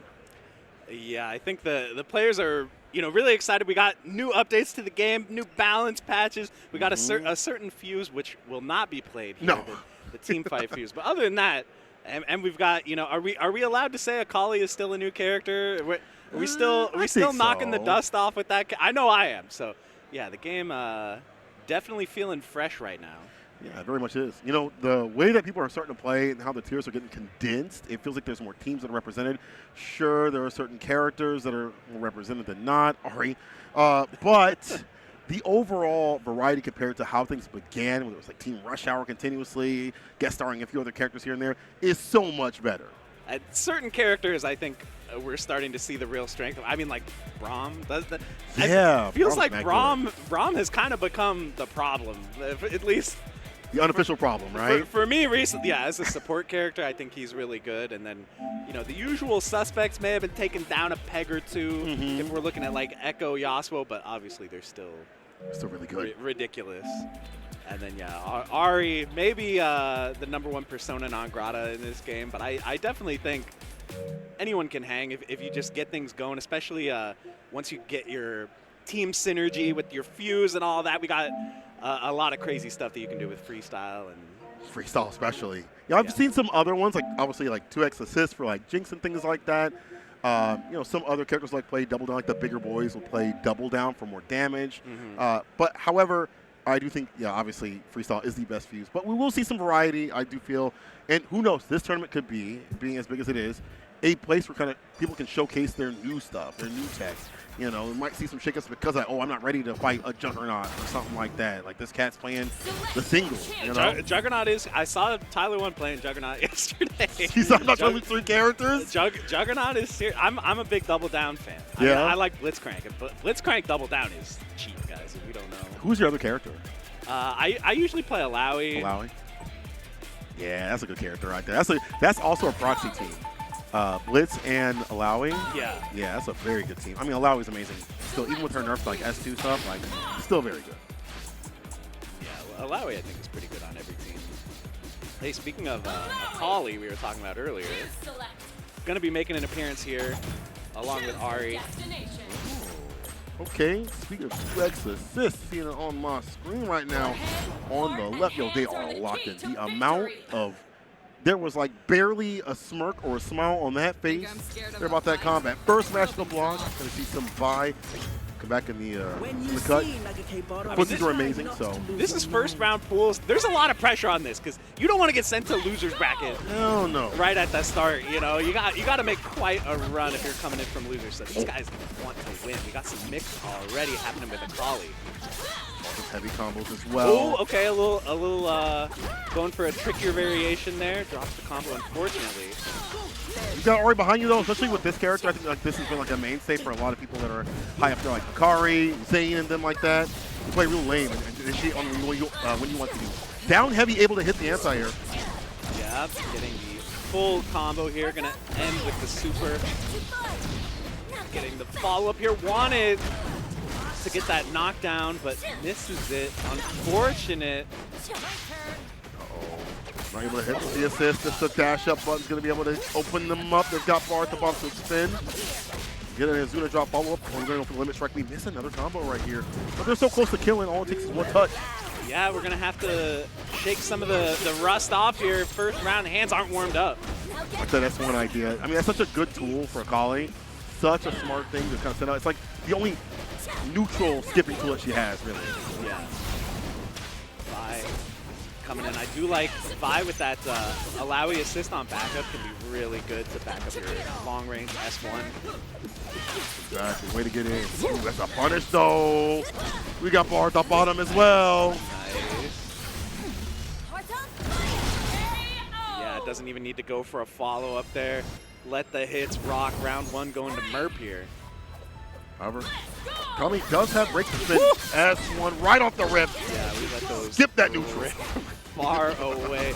Super good move. Again, like combined with an assist, we got these long forward moving specials. Just combine them with an assist, get in. Akali kind of greedy, but man, if you pay the bill, she can help pick it up. We get the limit strike into the mix. That was a super tricky cross up with the fireball behind. That's going to be a nice, easy two-touch here. Merp looking strong with the Ahri. What would the 2x assist is for? Maybe it's like 2x assist for the Illaoi to do something, but it hasn't really come into play that much that often. Oh, again, another opening off the S2. Finding an opening, finding a follow-up too as well. Rage. I imagine we're going to see limit strike ender here. Wake up super is going to go through, but I mean, that's just a little bit of damage. And then we've seen some nice Abari here from Merp, like utilizing those fast normals from Akali in the mid-range to stop the opponent from getting as close as they want to be so that they can get the block string started. Yup, you're right. See, that series is paying off. Locked in the nooch, and this guy has such good nooch. The backdash does get caught with the tentacle lay, though. I like the idea of the backdash to try to make the S1 whip on Vi, but again, I mean, we're just seeing the flowchart come back. A little bit of a drop, but you still have corner positioning, and somehow finagles a hit out of that. Play on the button. The jump in is clean, though. Raw by the overhead. Super.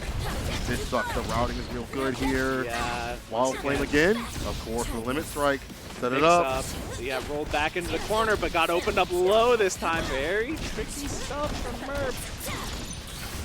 Oh, another super, another TP helping. This one's going to be able to finish the job. Yes, sir. Vi to herself.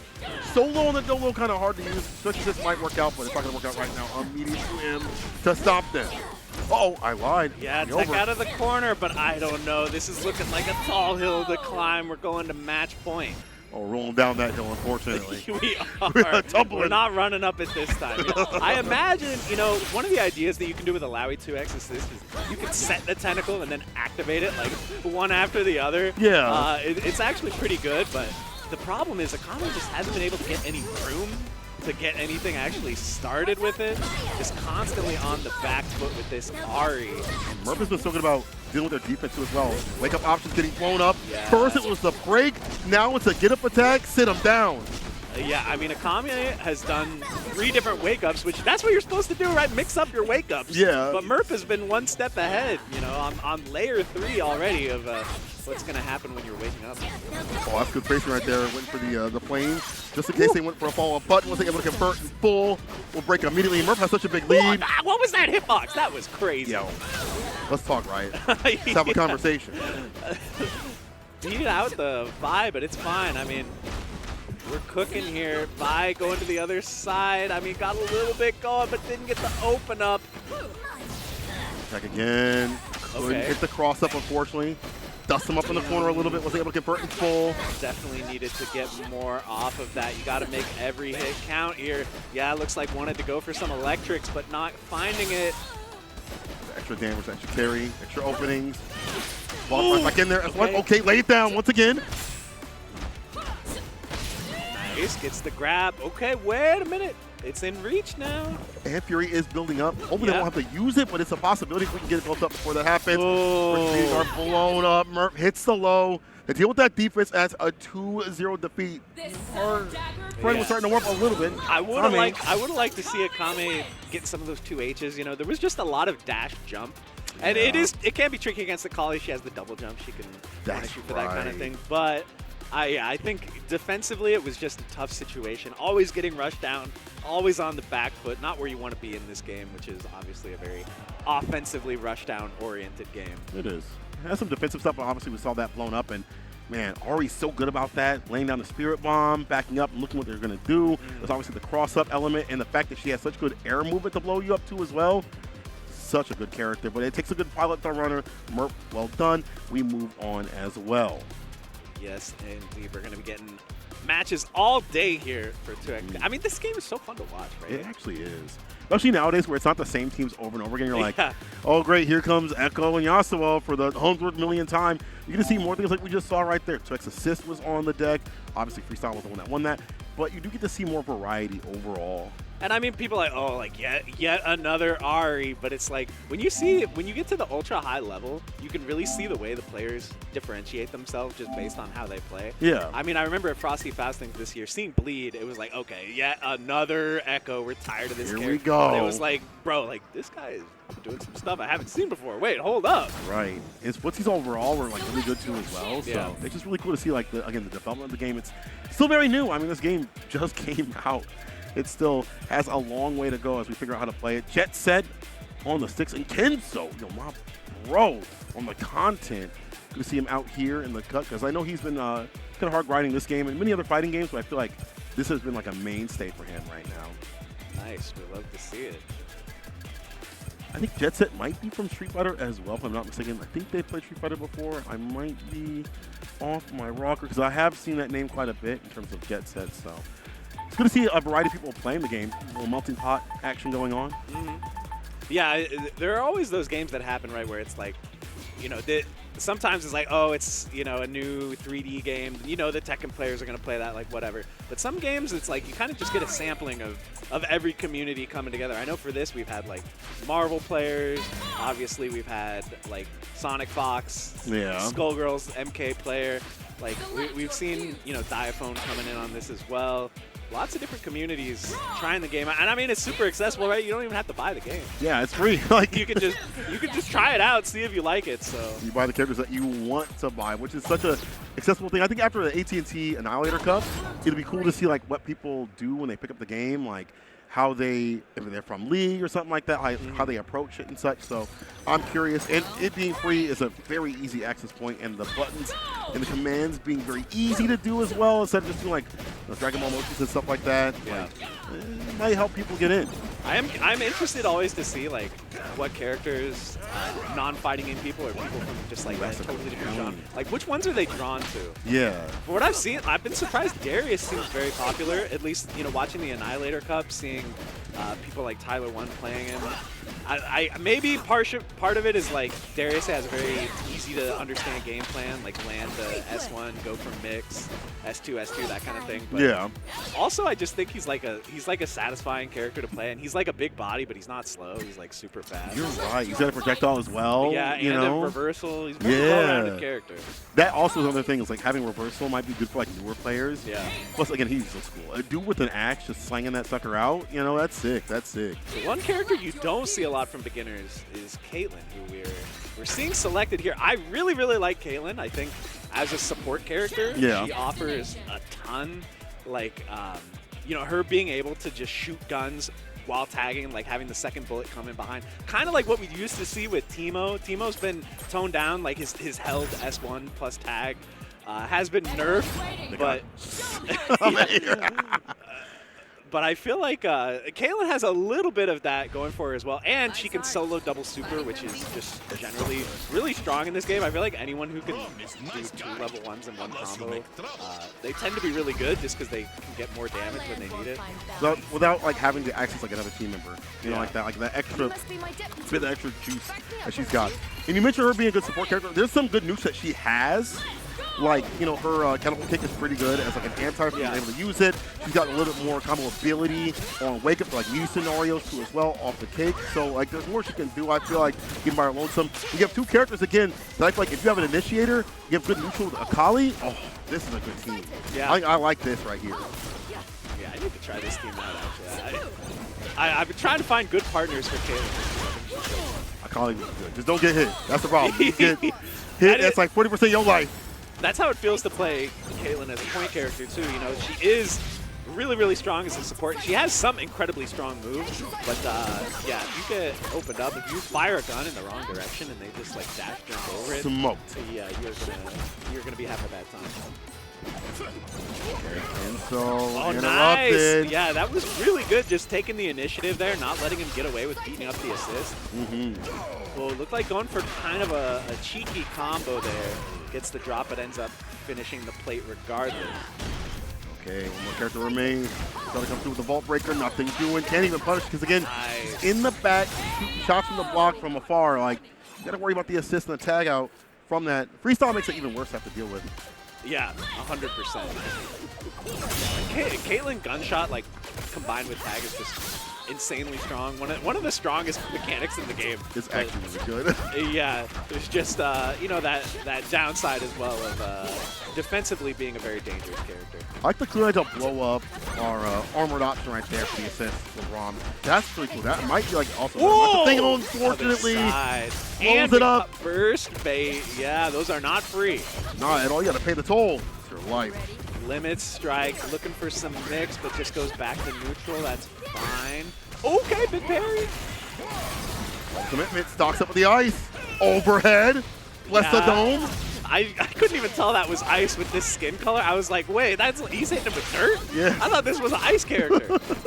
The switch up. Nice air there. No big follow-up though. We got a few L's off of that. Now you're about to hold the L. Bye-bye to Vi. Yeah, we're going to get that OTG headshot. We got the domestic violence by Caitlyn team kill here. Oh, that is true. That's lore. I know anything about that. In comes Braum. Nice. I like these overheads. Doesn't have the ice to be able to get the combo there, but that's a huge counter hit. Could have looked for the conversion there. We're going all the way to the corner. Yeah. Burns the ice, but still in a good situation, I think, is Braum. Super assist comes out. That's saved. Uh-oh. Punish incoming. Got a lot of work to do, but we're not going to go with the Shroud knockdown at all. Nice. The push-ups work out. Don't get the follow-up, though. I do like that as an anti-air, however. Yeah, sometimes 2H with Braum can be really tricky to combo after. Yeah, the follow-up second part. Yeah. Oh, the chase down with the air throw. Oh, God. Oh, full conversion off it into the level 3. Let's go. That was, hella sick. The fact that he chased him from the air, caught the jump, gets the kill. Kensou. Yeah, looking strong here with this Akali Caitlyn team. He's doing this so you play it. Here's your next piece of content. Take those lovely unbruised He said, just use me in the thumbnail, just so you know. Yeah. All right, that's all I require. First game to Kensou. I do like what's going down in terms of blowing up Braum, excuse me, in terms of his armored option. We saw that with the kunai. And I think going man to man with the neutral, do that gets by. And the shot to cover just in case, that you just spin that S1 too much. Yeah, and I mean, this is freestyle, so it's like, listen, if you block and assist, bad things can definitely happen. But now we're getting the full combo with that Aegis reflector. That was like 80%. Way too much. Double super, double down. Shut by them. Okay, a little stagger there. Has the ice active, wants the command grab really bad, you can tell. Braum still iced up. The overhead to hit. There it is, you get a confirm off this. Yeah, forces out the burst. Trading burst for ice seems pretty good, but she's getting juggled off the Aegis from full screen. That's unfortunate. He fell right on it. That's so sad. Doing tricks on it, not what you like to see. Okay, we got the launch, but no conversion. Oh, I like that a little 5A there to stop the jump. Okay, got the pick up. Spins the super immediately right after. They block it out though. No parry, so no punish. Yeah, that's super. That's super. Pretty safe if you block it. Yeah. You have to go for that parry. You have to do it. Down for the heavy. This is the combo. Yeah, no Crater confirm maker. off the assist. Switch though. Ooh, that stagger pressure on both sides coming through here. And again, yeah, the assist is just there. That's like the option select, right? Like, oh, you're getting hit. Okay, I use the assist to combo. You're blocking. I use the assist for pressure. Little assist slot from time to time. Yeah, Let that sucker rip. Yeah. Okay. We're close enough to the corner to get the slump, but oh no, we're setting up smoke. Yeah, I like that. Even more options for this character, even more damage access to as well. There's no burst of break right there. Sheesh. Get the S1 to start things off. There's the break spin immediately after, though. Yeah, Jetset was having trouble in the corner, but now this break going to turn the situation around. That's unfortunate, though, and that was a nice throw to beat out the shield. Okay, good tech after the forward roll out of the corner. Santar's been really hard. That air movement kind of dicey to deal with. Wakes up for the grip. His lands the command grab. I cannot. That was the stance grab. How did that happen? You know what? We love that when it happens for us. 5 players getting a lot off of that S2. The Shroud again. Yeah, another nice advantage of that Caitlyn assist, getting the OTG off the throw. But now, Caitlyn has the ground situation. He's not the super there. Oh, no confirm off the shot, but it's fine. At the end of the day, match point. Braum is on a pixel. This is not looking good. Throw out the Aegis, whatever. Breaks through, but it doesn't matter. It doesn't even kill it all the way. That's crazy. Yeah, cool super, buddy. Headshot. It's over. Kensou taking it in convincing fashion, too. Smooth off. Smooths up from Kensou. Yeah, I like the hair, though. Yeah, you like their Jetset? I didn't remember Jetset from other games, so it's cool to see them pull up in the 2XKO brackets. But Kensou, content, competition, combat. My boy's out here. You know what I think was Jetset's problem in that match was that? not picking pink colors to match the. Oh, you should have had the power up. You gotta have the coordination. Am I right? So right. The pink power up would have been the way. All right, you messed up. That's okay. Next time you pull up Jetset in the loser side of things, hit the pink all the way around. You got to. But yeah. We have a. We were talking about the different communities who have been picking up this game. We have one of the mainstays of the Marvel 3 community coming up here, Joey D. Ain't that crazy. Joey D, he said, if it's marvelous, it's for me. All right, Joey D, let's see what he plays. Curious to see what he's going to pick up here. Against, I've never seen Joey D play this game. You know, you're right. I don't think I have seen Joey D on a stream or be like, yo, I'm doing this with this character. I've got tech. Because I know he took a break from fighting games for a little bit and dabbled in other stuff but couldn't find a game for him. I wonder if this is his game. It could be. Yeah, we'll have to, I mean, if we try to theory craft here, it's like, well, Joey D like 0. Which Akali? Yeah, I mean, like, if I'm thinking Ahri. like a busted character, Ahri or Akali got to be up there. And they're mix-up characters. And mix-up characters. Yeah. You're right with low health, but it doesn't really matter because if they open you up, it's a wrap. It's like what people used to say pixies. Is that like a dead term now? Yeah, like Magneto, Storm. People used to call them pixies. I'm not like the biggest Marvel person, so I can't really call for that. But like, I wonder. I feel like you can. I feel like maybe pixie character's okay. I feel like it's okay. That used to be, times have changed. We used to say jab strong, fierce, short forward roundhouse. No, times it's have LMH, changed. come on. Yeah. Well, I guess LMH also is for Marvel too, right?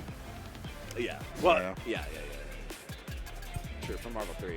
No, Marvel 3, yeah, Marvel 3. Joey. Yeah, up against Yoaj, who I'm not familiar with, but has the jersey on, though. Nice. Let me be serious out here. We got a sponsor, they're not sure. All right, Joey. I feel like it's going to be I think you're right, but I'm going to call Ekko. That would make sense, too. I'm calling yeah. Ultra, like, if you want to make the game a single-player game, Yeah. Zero's pretty good at that, Ekko's pretty good at that. Yeah. It would make sense. Wait a minute. What are we getting? I think we're still deciding right here on the side of We're still opponent. button configuring a little bit. Yeah, he's like, can we just get this or this? Oh, no, he already selected. It's Joey that's trying to figure out what to do. Like, we can start, bro, if you want. Like, got the leverless going. yes. I haven't tried this game on leverless. Look how many buttons he has. Yeah, there's like at least 35 buttons on that sucker. Yeah, this is one of that those. regulation? This is one of those. That looks like a toy in a Dave & Buster's, man. That looks like a like a rhythm game. Lighting up, hit the buttons at the right time. Actually, he's playing poppin' music over there. Poppin' music. Oh my God! All right, Joey. We're seeing the old faithful, you might say. Okay. Yasuo Ekko. Yasuo Ekko. Rushing the hour with it. Okay. I was talking to Lucian, and he was like, yeah, man, I'm just going to play Team Rush Hour because like, the team isn't the strongest, but it's still a strong team, and I'm comfortable with it. And he's right. Obviously not as good as it used to be. Windwall got nerfed. Both characters got nerfed. In terms of like mix and like recovery, Yasuo, they hit you, it's still going to hurt. And if they open you up, it's still going to suck. And the thing is, like, yeah, we were talking about freestyle fuse being very much the meta, being probably the strongest fuse. Most people would agree, I think. But yeah, and like these characters are so adapted to using this fuse. Yeah. They're like so good at it. So I think that's always going to be a big strength on their side. As long as you can have that switch of continual pressure, have ways to open people up. Yeah, Get like, more as cross-up man will. Yeah. Yasuo's ability to like get to the other side, so good. Nice to him. Beautiful interrupt. S2. Level 1. Big Wow. incoming. Illaoi fell out, right? And still got hit by the super, or did I miss that? I think she did. I think she did fall on the super again. So that might be the KO. No, not dead yet. Ahri still remains. Still alive. Wait, can we get the late 2x KO? Sometimes it does that. At this point, it's well deserved if it happens. Nice air there. Okay. Or I thought I should say, pick up with the super. Wait a minute, it's definitely still doable, and I see Fury coming back here. Wait. Oh, okay, never mind. It was doable until it wasn't. It ran right to the fireball. It's hard. Like, if Fury would have been built it up, maybe. I never lose hope. I never lose hope, man. That's true. Dash up, cross up, man, go. You know, sometimes you just got to let him rip. No, you hell for that one. Love you, Jordan. That's crazy. Damn. Jump back. See the cycle crusher coming through from the character. Blowing up the anti-air, the 2-8. Got rare footage of Ekko assist not reaching. Yeah. Yeah, you see there the freestyle going for the sandwich situation. Just burst, get out of there. You don't want to have to deal with that. Dash up to him, finds to confirm. Oh, the jabs. Some fleet style combos, I like those. Right. It's a bad position. Even if you like somehow recover and block that all out with the jabs, you're facing benefits. And this is a really good situation. Just as I speak. Has to use that Fury. Good block on the overhead and the. Wait a minute. Wait, Yoaj, I like the defense. Let's go. Get all out. Raw 2H. Letting it rip for the anti-air. Doesn't get the throw. Unfortunate as 2S2. Gonna punish. Look at the damage. Just that little tail end of Fury. Yeah. Damn. That Ekko Okizeme, he kind of wants you to roll, you know. He's got the throw on deck. Yeah, and that fireball like, kind of makes you want to, too. Makes you want to roll forward. Whoa! That was the Yasuo jump scare assist. Sit behind me. I got you. He does, man. Game 1 to Joey D. I'd be salty as hell, bro. Yo, assist is dead. What do you mean? He took the shot. Joey smiling at the camera there. How can you smile after that? Yeah. No, that's how you can. the way you can is you're a Marvel player. That's why. I guess so. You just live in that. It's not even that grimy compared to half the stuff. No. He's like, this is just layer 1. I got 7 more layers. Corner knockdown with the tentacle, making him block. Another tentacle out, but that was kind of an awkward frame situation. Blocking the forward S2 in the corner. The chase down. One from the air. Attack launcher.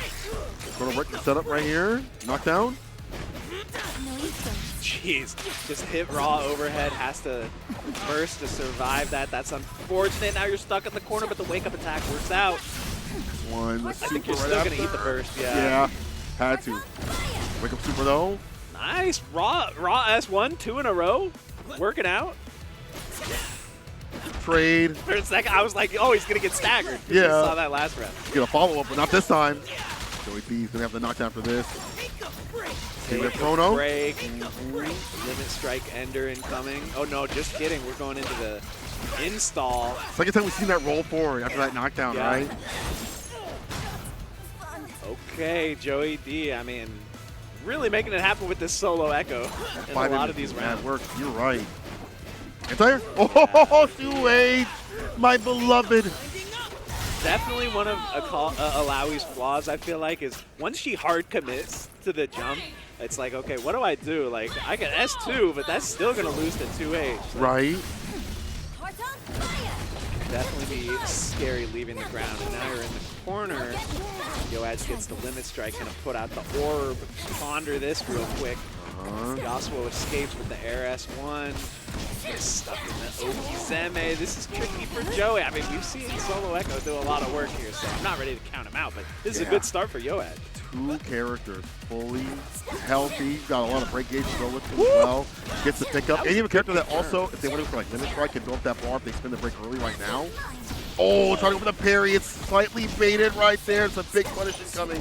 Yeah, Joey's defense was really, really solid up until that parry. Saving Fury, which I definitely agree with. This round is probably a lost cause. Oh, it's 100% a lost cause. Like, you can hit that, and then either they block it, or you try to fight back on 2 healthy characters. They can just back up and initiate on their own terms. Hell no. I like that from Joey. Keep it solid. He's still on set point. Yes, indeed. I was thinking, you think it's Yo AJ? I've been saying Yoaj. Yoaj? I think AJ. Yeah, I'm thinking AJ needs to win this round to take it to game 3 and stay alive. And he's going to get the confirm here. Yeah, going for max damage. Oh, yeah, the big pick is off the heavy. Get the 2H, the knockdown for that 2. The chase down. Down, that's 1. Okay, you got it. You got it like that. Just in case they jump, hit him grounded. You're nasty for that one. Whoa! Mashing there was super brave after the blocked assist, but it worked out for Joey. Saying, hey, your offense has to be tight, okay? No fake stuff. And now Ahri missing half the HP bar here. Oh, no. Look for the retreating guard. Got hit with the roll. Level 1. You got to keep it right, keep it tight. The block, the punish, the bait.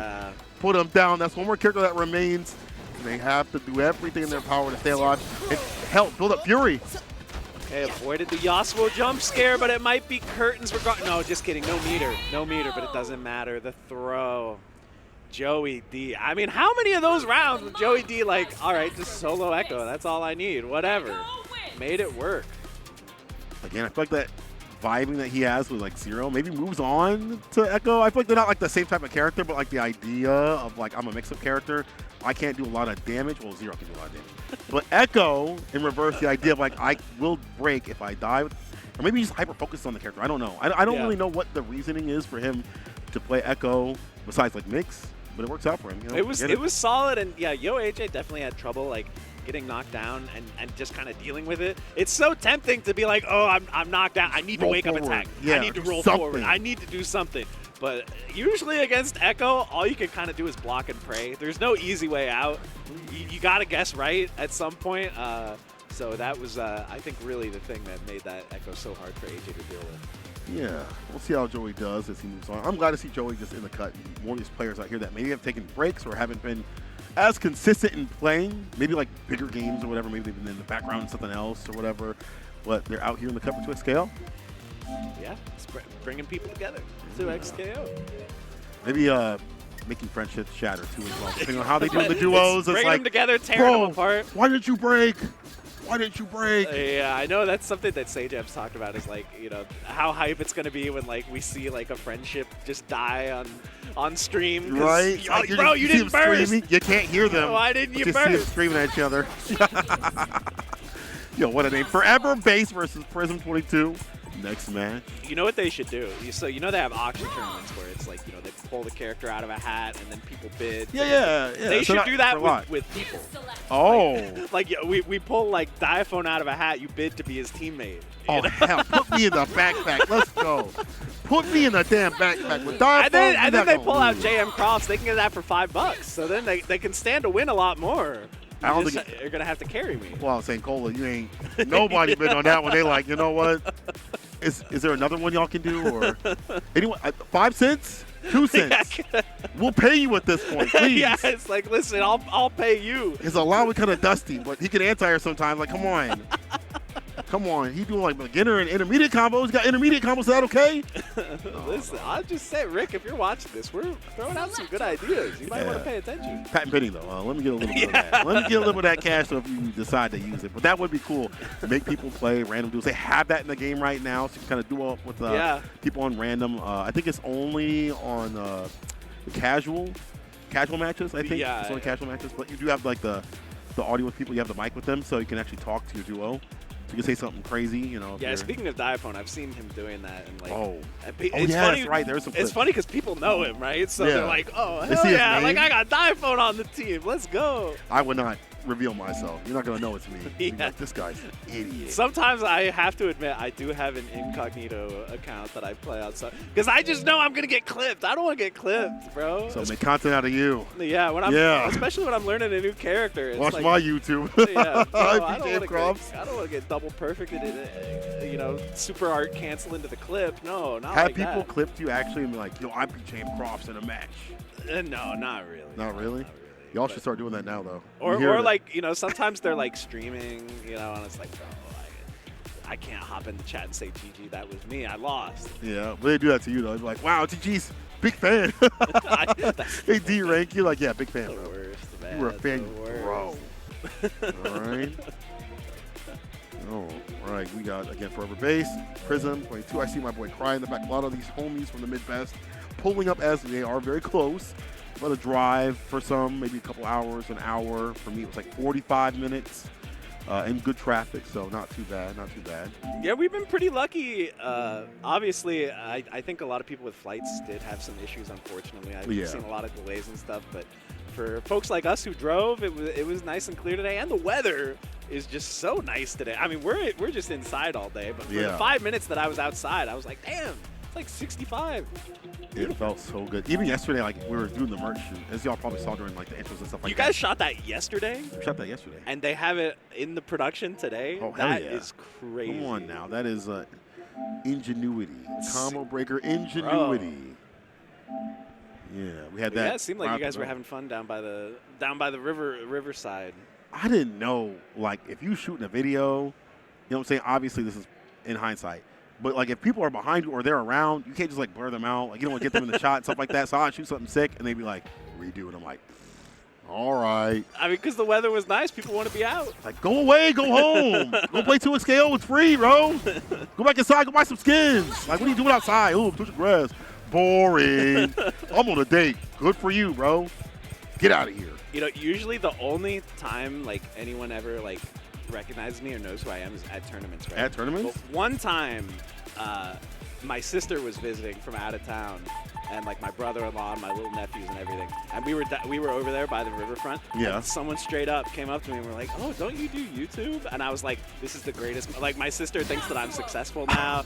Like she's gonna tell my mom like, "Oh, John's doing so well. His strangers talk to him on the street. They know who he is." And that's the only time that's ever happened or ever gonna happen. No, that's good. Honestly, listen, if you're listening to this and you're a fan somehow, I mean, Can y'all pull up when I'm out on a date and be like, "Are I you know- St. Cola? Get the autograph and stuff like that." Sometimes people say it, they're like, "Oh, I wanted to say hi, but it, it looked like no, you were no, with pull up. someone. I didn't want to say something." I'm like, "Bro, say That's the something." best time. Yeah, so No, they think I'm don't cool. be out. So they think I have clout. Yeah, they're like, "Oh, you got movement. Oh my God, you're one of those like fancy streamers." All right, who's a fancy fighter out here gonna win this one? Who's gonna move on the bracket, get their own clout and their chance to dance at the top 8 Jinx on Braum. Sunday. I like Braum Jinx on Braum Braum? a lot. Okay, tell me why you like Jinx Braum. Well, just because the combination of having a full screen assist plus the shield, or you can turn it back around and you have Jinx with the shield assist. Oh. I just think there's a lot of synergy there. Yeah, I've seen a lot of Yasuo Braum too as well, like lately, especially over at like tags. I like this also for like the defense, and if you find an opening with an overhead, it is over. And both boys be dealing out damage. I'm surprised the double down isn't flipped and on Prism side though. Yeah, Jinx with double down has some potential for sure, but yeah, we got Yasuo freestyle though. I mean, Yeah, that's still pretty strong no matter always a good idea. how you hold it. Ooh, just Armor. using that ice for sure. Oh, we got Poro combos. Big Damahe. Heat him up. Wrong to himself. You put up the shield. Yeah. Cross up man goes in. And there's the freestyle combo off the throw as well. Now you're frozen. I mean, you're just... Yo, the dap up right before he leaves. He's like, yo, hit me up with one. There we go. Ice him out. Prism, first win. What's crazy is, like, that was really only, like, 3 interactions, and Prism just killed so fast. Like, not that many things went wrong, but the damage was so real. Like, having the ice at just the right time. Tension, the damage overall. Two damaging characters like Yasuo, they did nerf it, but it's not as bad as you think it is. Brother, that is nasty. Only he's on the other side. What is that? You are so lucky to block that or base to block it, but the break is gone. We'll tag out though. Yeah, the idea there was insane. Getting OTG after the command throw using the freestyle, but didn't quite work out. But once again, I mean, the ice has just always been there. Once again, ice coming through. This is going to be massive damage. Yeah, this is certainly good. That Bar at the bottom and get the ice up right before you leave. Flex on him. Thank God for this buff where now he doesn't lose the ice when he Yeah. does this. He choose what supers he wants to do. Like, it's way better for him. Air throw. Oh my God, how ready can you be? He's not gonna go for the 2-8. You see how the second part kind of whiffs sometimes? Yeah, I feel like whenever I see that, like the ultra low air throw like that, I'm like, oh, that's an anime player. That's like they gotta play Blaze Blue or Guilty Gear or something. Like, yeah. Anime players are really good at that tactic. Heavy tag launcher. Bomb. Hit the super right after. Ice me out. We've seen this situation many times already, and now it's going to be hard to press any button for Red Base because that armor is so threatening. Oh, but right as I say that, that was a freestyle situation there too, so that mash was essential. Yeah, had to happen. Low break before things get bad. Let's find the 5 in. See some signs of life here from Forever Base before we stand. We're standing back. Oh, we're charging up. Oh, yeah, shield plus assist. So strong. That is actually nasty. And a cross-up man, too, is supposed to get outside the corner. Yeah, Prism has been really good with, like, just footsies, pressing buttons at the right ranges, the right times in general. Braum. Now put the bomb on him. Now put the ice on him. And again, this is so threatening.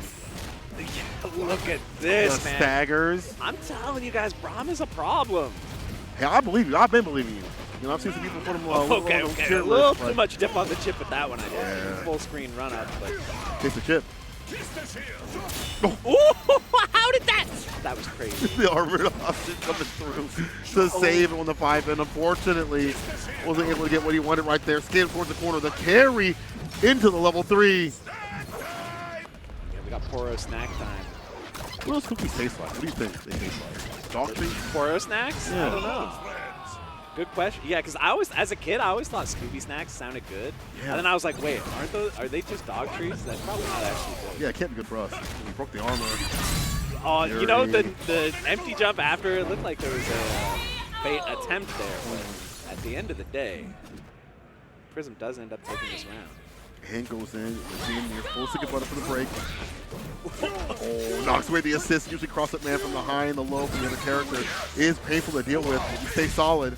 The wind wall there was pretty smart there from Prism, blocking that missile from far away. Now you're going to get the firm with the freestyle. I really like what I'm seeing with this team from Understand the vision, the damage gets dumped out. And Yasuo, with the assist backing him up, can land that access point that you need that you might not have all the time. Oh, God. Okay, not going to die, but once again, such a bad situation when Braum has ice. Yeah, we both got scared there. Oh. The early jump light, kind of dangerous. 4-5. Got with the ice again. This is really just like an ice battle. Like, if one Braum gets it and the other doesn't have it, it's where you want to be. That's good. Cross-up man does not be able to get the follow-up right after. We'll run it again with the S1. Judgment cut now sets up for the win again. The tornado still gets the anti with the 2H. Just waited. It's like, cool, yeah, go ahead and jump. I dare you. Time. Yeah. Got all day. Yeah, got that armored up shield. Wow, hits on the back. That was some Marvel 3 hitboxes right there. The dash up throw. That throw reached from really far. Oh, doesn't get the full conversion, though. That's unfortunate. Doesn't block the cross-up either. It might be falling apart here for Forever Base.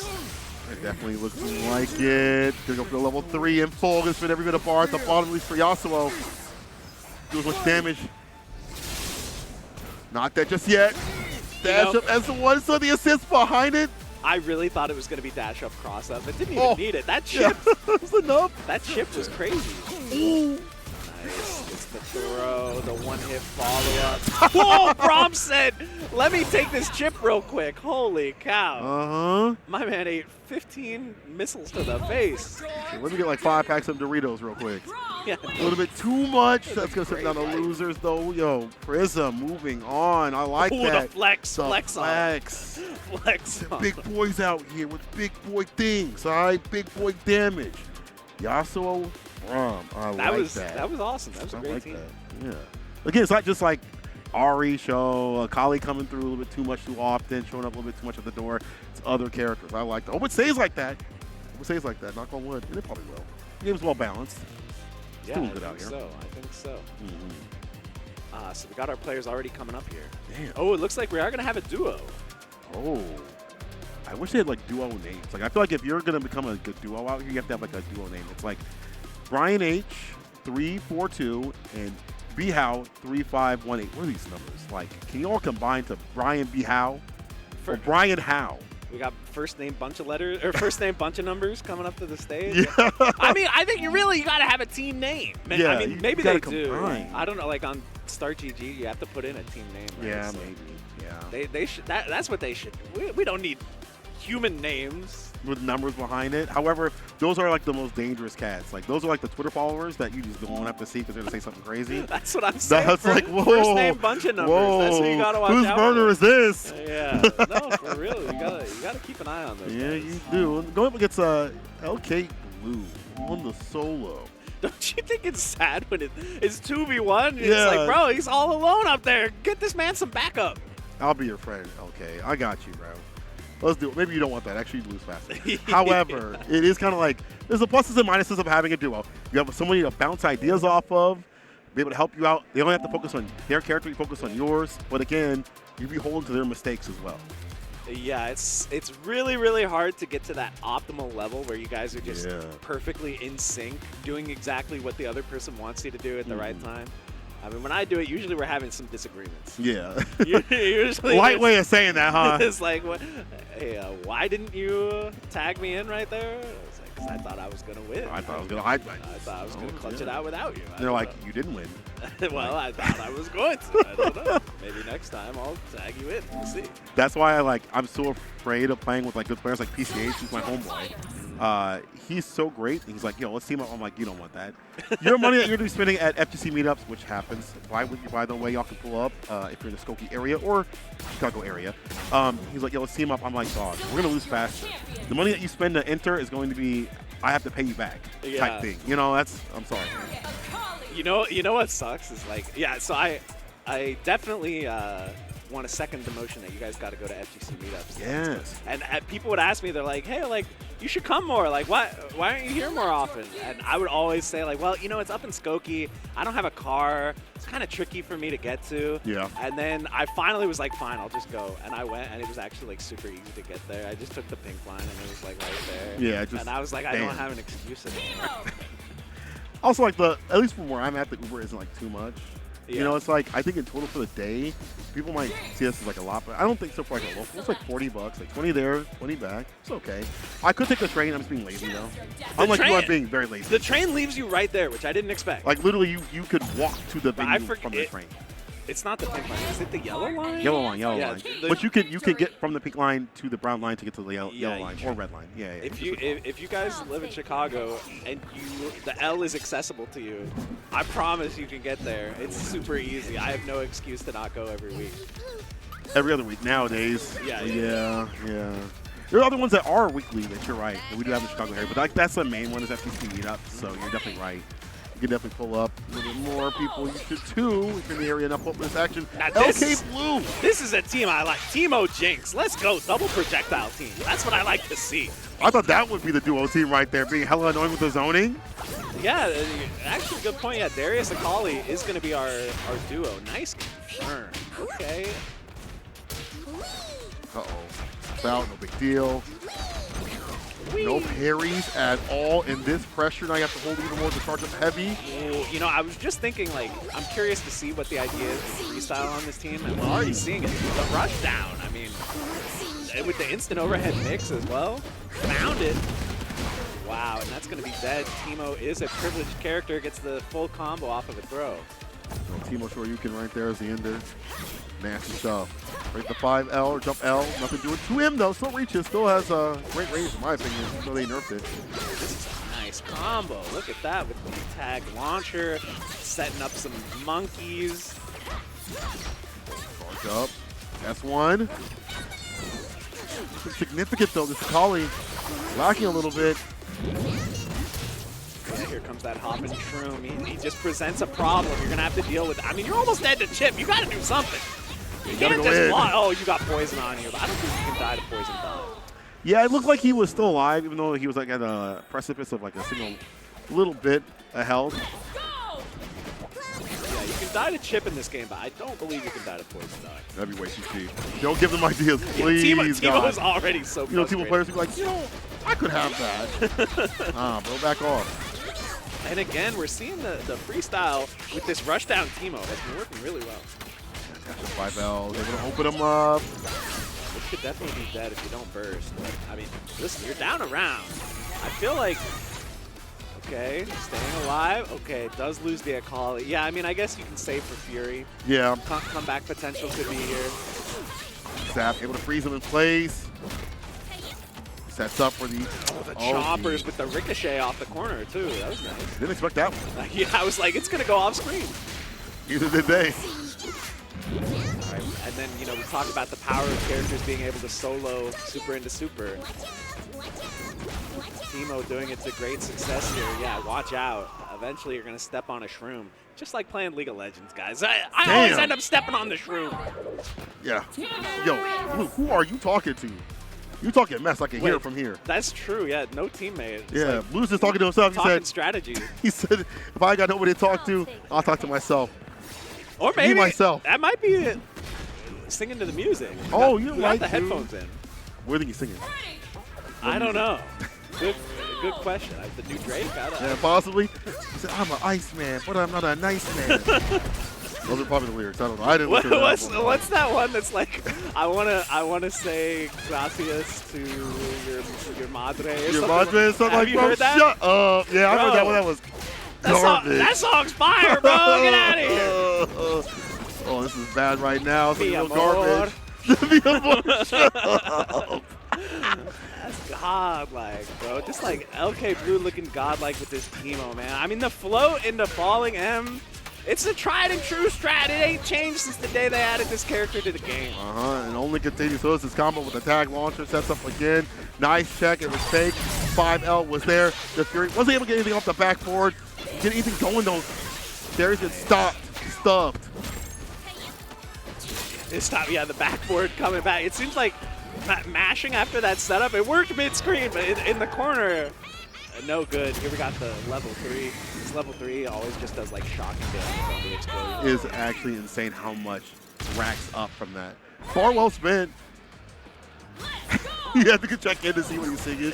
Yeah, I mean, match point now, so you got to turn on something intense here. There we go. We start real strong once again. LK Blue with the damage on. A few mushroom loops. We get the badge as well. A little poison on there on the 5Ls. Oh, a little too far to get the confirm, but it's fine. Yeah, we got freestyle available.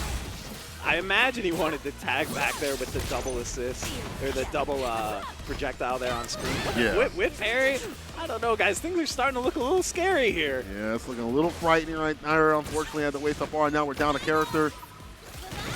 I don't know about this one. The Gatling, all the Zoning keeping you at bay. This is what I like. It's Get, so hard to get get those in. projectiles out. Get that cheap stuff going. This is what I like to see. Turning invisible, too. Oh, no, this is just BM. Okay, Blue, I know he's definitely playing some new range. He's like, Yo, where is he? bro, this is so nasty. The side switch, he's like, why are they gassing me up? Oh, and we got Oh. the badge. It's curtains, bro. Look at that huge set of mushrooms here. This is not fair, and it's just too much at a distance. Dap it up. You gotta dap up 2 people. Oh, no, and not that on him. Oh, no, not the 6 and the 7, both numbers. Bro, somebody did that to me. Nah, it's over. That'd be my 24th reason right there. I can't lie. You got it from there, bro.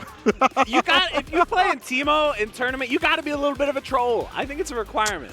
You got to be a little bit Oh disrespectful. my That's God. a disrespectful character. You are a demon if you play Teemo in the first place. And you're more of a demon, more so if you're doing the hand signals and things like that. You got zoomered by a Coco Melon playing character. You know, it is what it is, though. It is what it is. Teemo's great, and so was LK Blue as he moves to the bracket. And so are we going to continue this action real soon. We'll take a quick pause for the cause. We come back, more combo breaker action coming right to you. Don't go nowhere. Folks, we're back with some more 2XKO action here at Combo Breaker. We got St. Cola and me, JM Crofts. We're going to get some more matches going for you guys. We've seen some, you know, we're still early in the pools. We've seen some good matches so far. Seen some bangers. Definitely have seen some really good bangers. And the great thing is, it's a lot of variety in terms of not the characters, we're talking about that, but the fuses. 2x assists, some double down. Ha! But unfortunately, it's like, you know, freestyle is winning a lot of them. I was going to say, we've seen people them picking them. Now, does it mean that they're winning with them? No, but hey, they're trying. I like that. I like to see a little variety out here in the characters, in the fuses. We'll see if that continues. Fabulous Zucchini out in the cut. Let's go. Yo, that's a TNS. Very big staple out there. Zucchini and then Cambark. I'm not sure who this person is. Let's see if they can maybe make an upset today.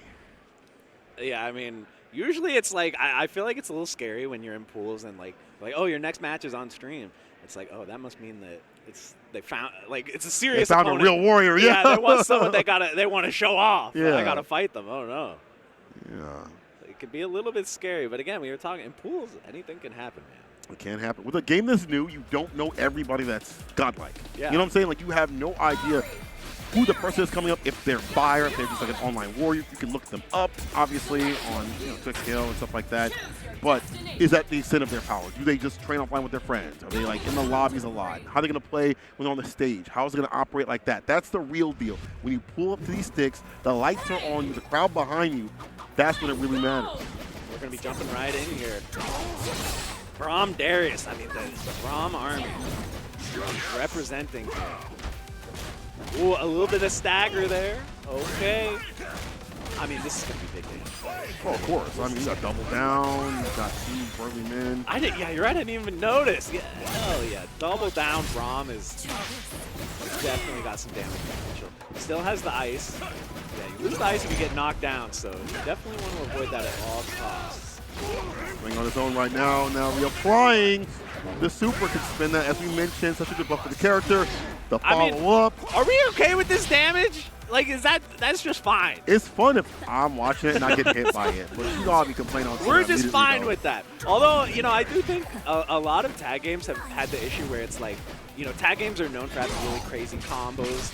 Yeah. So, sometimes I run into the problem where even like the fast character who's good at mix-ups has crazy damage because they have Like good they still rack up. combos. I mean, Yasuo was literally like that. Like, bro, Yeah.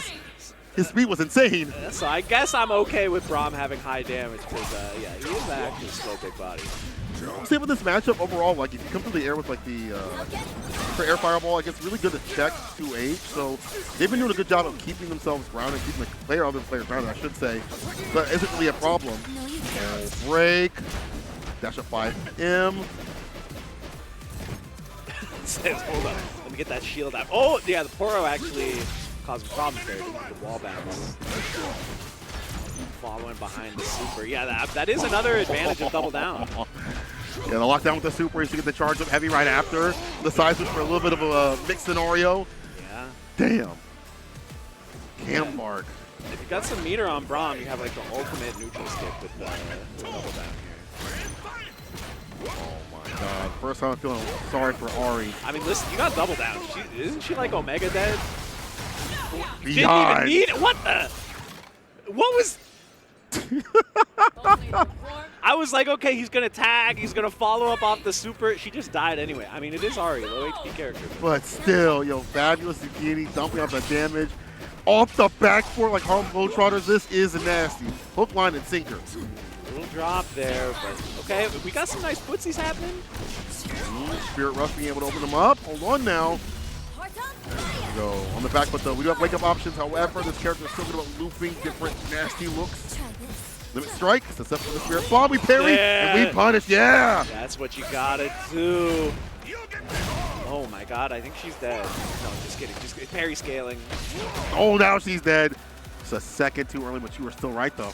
You knew it was coming. You knew it was At the coming. end of the day. Yeah.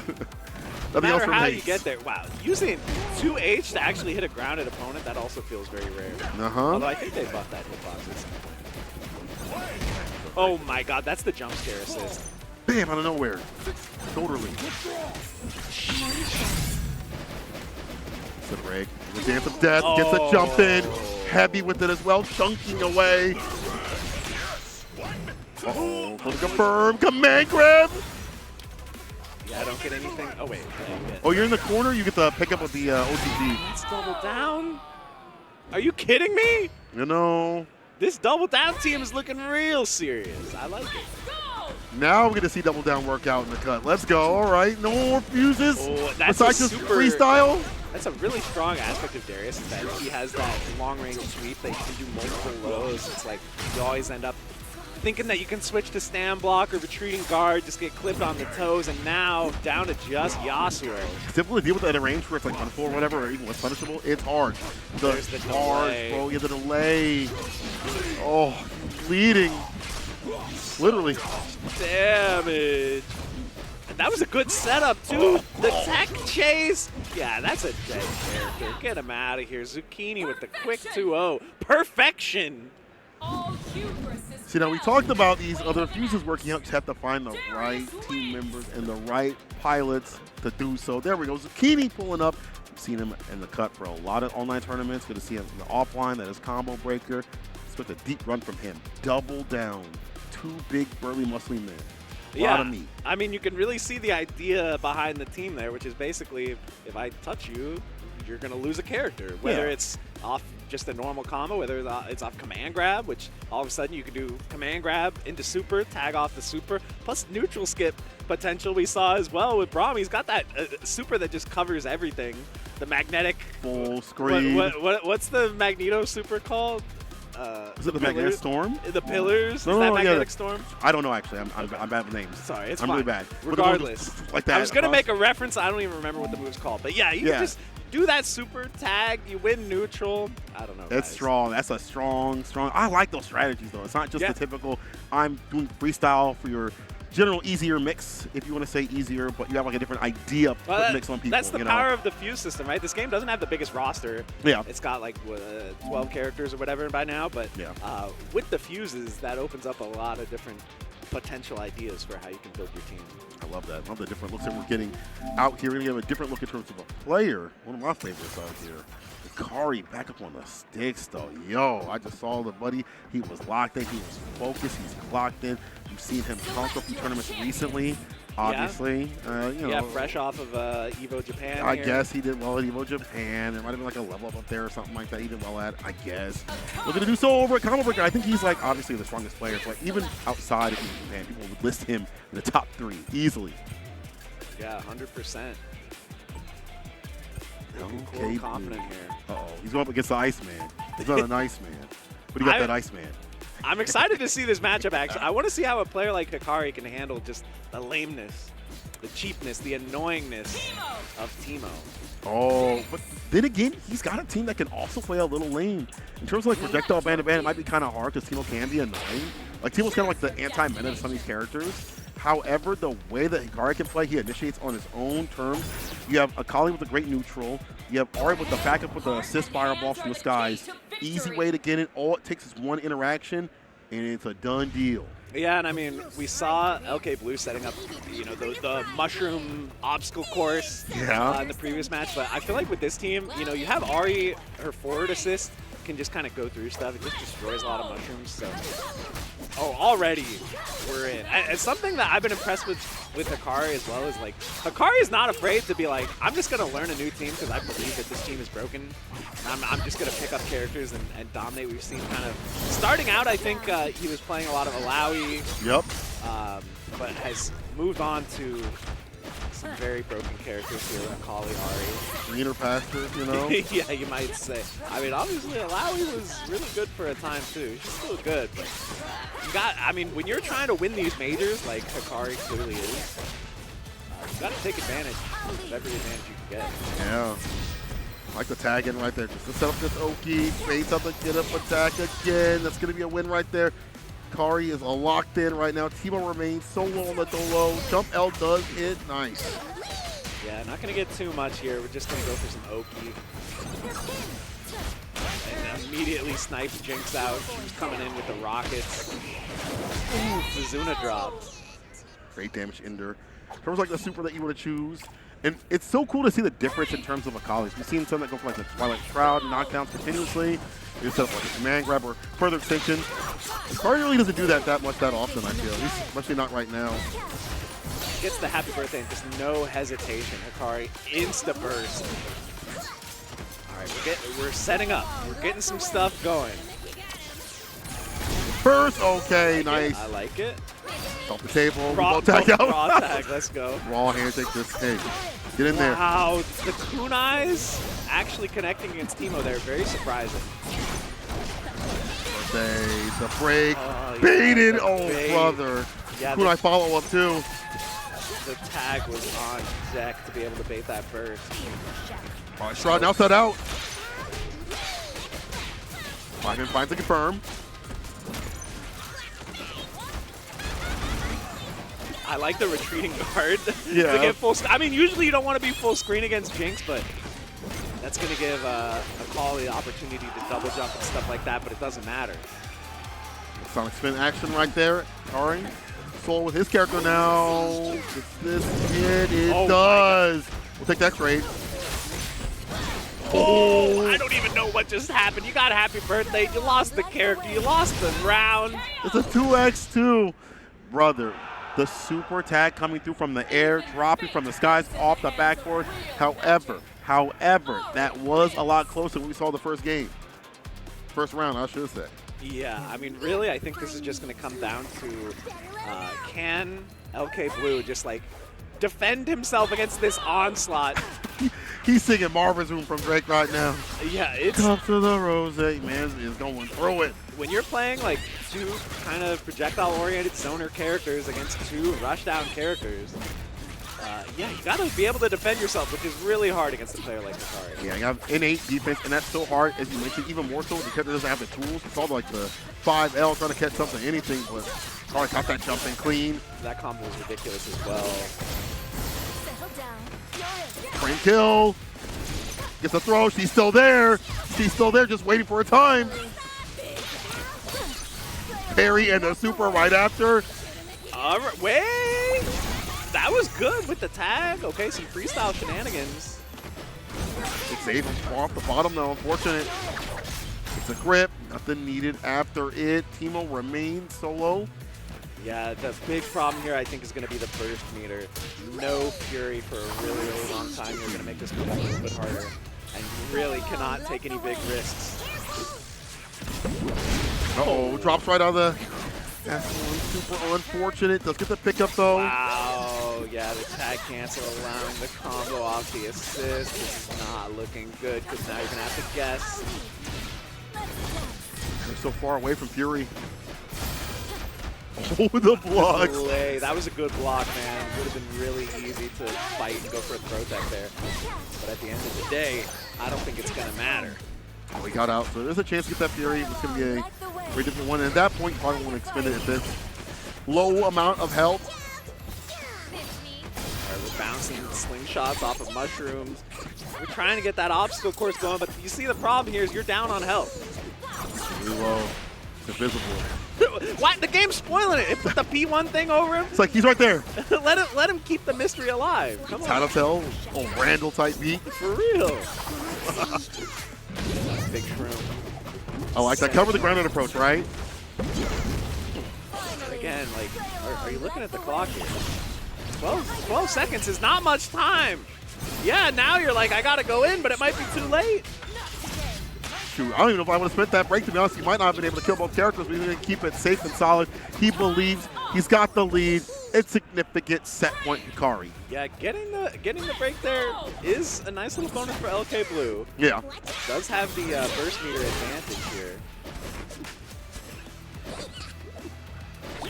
He's trying to get set up, but it's been so hard to keep Akali out of Teemo's face. This is a good start, though. And again, yeah, no burst for a long time here. The shroom is out. Plus Rames, lock him down. Kunai and the assist allow him to leave the corner. Nice Look defense. at the movement, yeah. Ooh, but clip low. This is not good. This is really not good. Yeah, the burst, or the tag to stay alive there. Arrow approach, the Foxfire. Anti-air assist works out. We get a pickup. Yeah, we're gonna see tag launcher into a limit strike here, I have to imagine. No, just kidding, just kidding. You know, that usually does happen. Just get the back row. Just a safe and solid pressure right there. You run the Foxfire assist. You lock them down. You can dash up if they block up right after that. Oh, wait a minute. Big opportunity here. You're telling me there's a chance. It's doable. It's awesome. Yeah, don't forget, yeah, Teemo, I was about to say, Teemo in the back still has one more meter. True. The super. Yeah.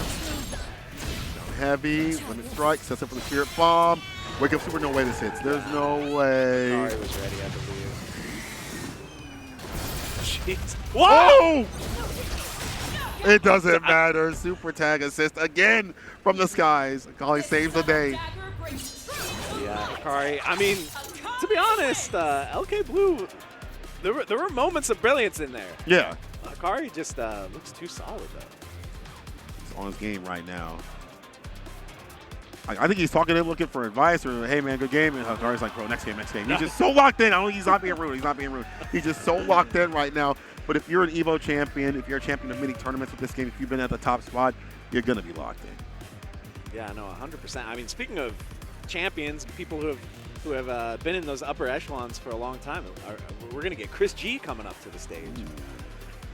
I forgot what he plays. Yeah, I think there's like a Jinx in there. I know Ahri might be in there. Is it Ahri Jinx? I don't recall. Just had him over at Level Up. You know, so many people have so many different teams. He hasn't switched. It's not like a matter of that, but it is a matter of like, man, so many people are playing so many different things. And with the new patch, not that this tournament will have it, but the other few that's been altered, people might be switching over to that afterwards. So they've been kind of, we tossing around some different ideas. Maybe there are different characters for that fuse that maybe work out better. We'll talk about that a little bit later on, but could be some switch-ups that happen back and forth that right before Combo Breaker had people being like, well, what do I do? I can't use this. Let me use something else. Yeah, we're not really in a solved meta right now in terms of what people want to run. And even if it does feel like, okay, like these characters are known to be really good, like, you know, depending on your personal preferences, you can definitely try a lot of different stuff in this. Yeah, comfortability is great. Like, you don't want to go with just whatever is top tier because it may not be your fit. Same with like the fuses. Maybe you aren't a freestyle type person. Maybe that's too much for your lizard brain and it just doesn't work out. Like, that's just how it is. And then you go to like double down, 2x assist, and it works out better for you. maybe that game plan that you have is better off with a different fuse. So experiment with it. That was what Justin Wong always said, right? Because people were like, Justin, you gotta stop playing Wolverine Storm in Marvel. They're not that good. They're like mid-tier at best. Yeah. You gotta drop this team. It's not gonna work out. And then, Justin was like, I like the team. I'm having fun. One Evo. Like, I'm winning, bro. Who are you talking to?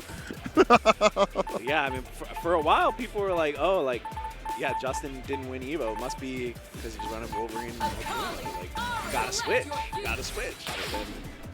If you truly believe,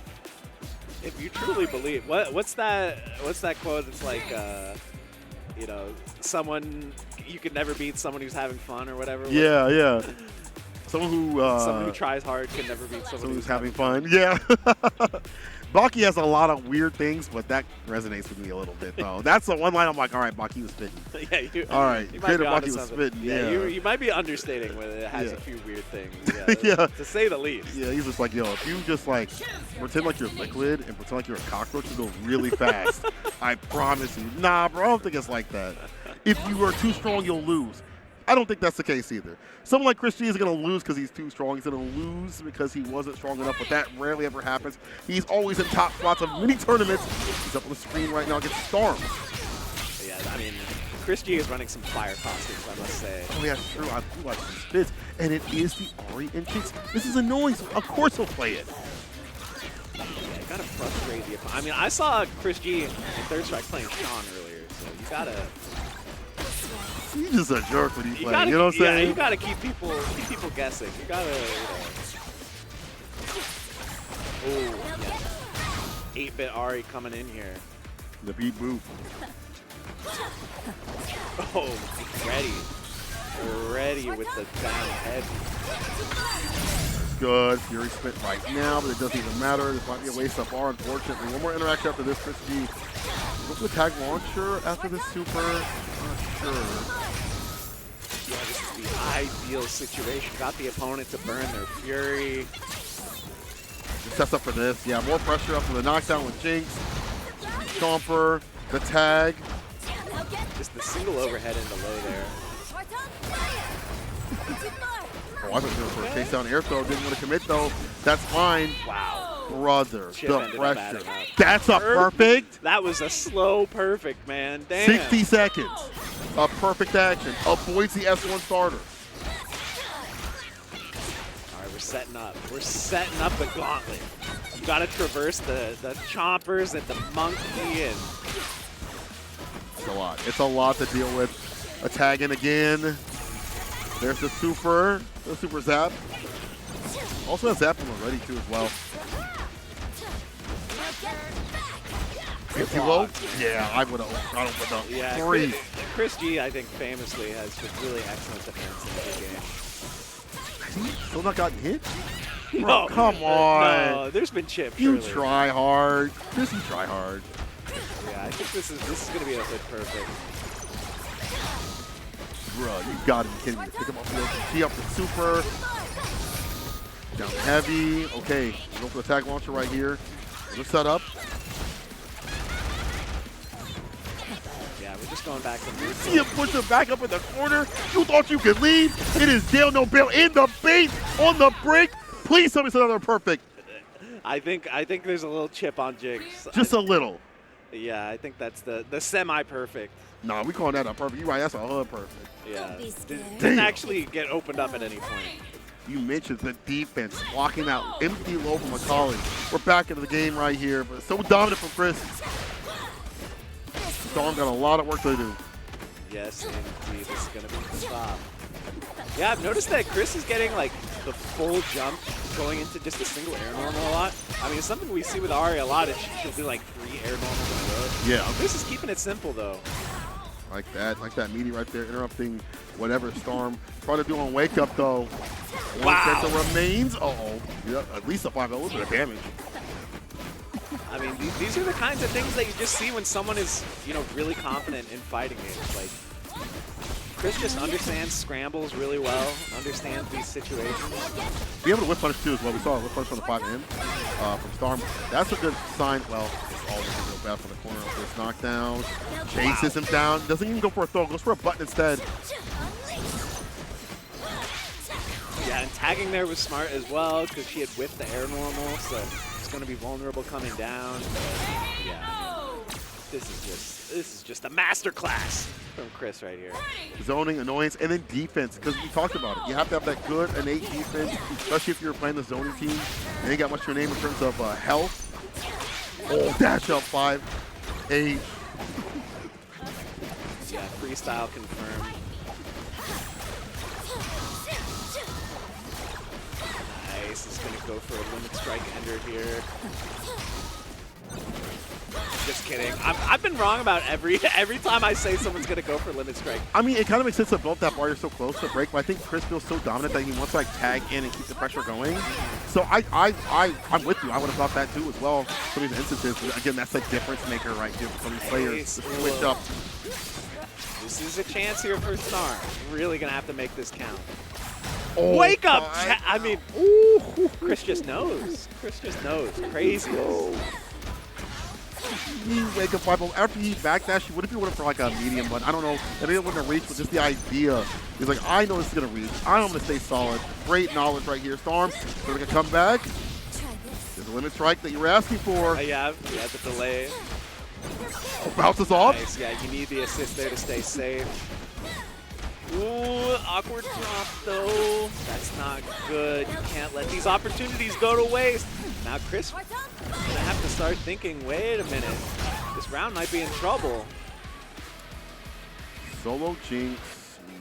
Ahri, real good here. It's gonna be hard for her to like 2-8 because there might be some foxfire from the air. Keep it grounded. We get a confirm. Rob the transition. Yeah. Stays on him with the M. Level 3 on deck. Doesn't do it though. Just calls in the Ahri super assist. Made him leading up to spin the Fury. I don't know about this. This is going to get blocked, surely.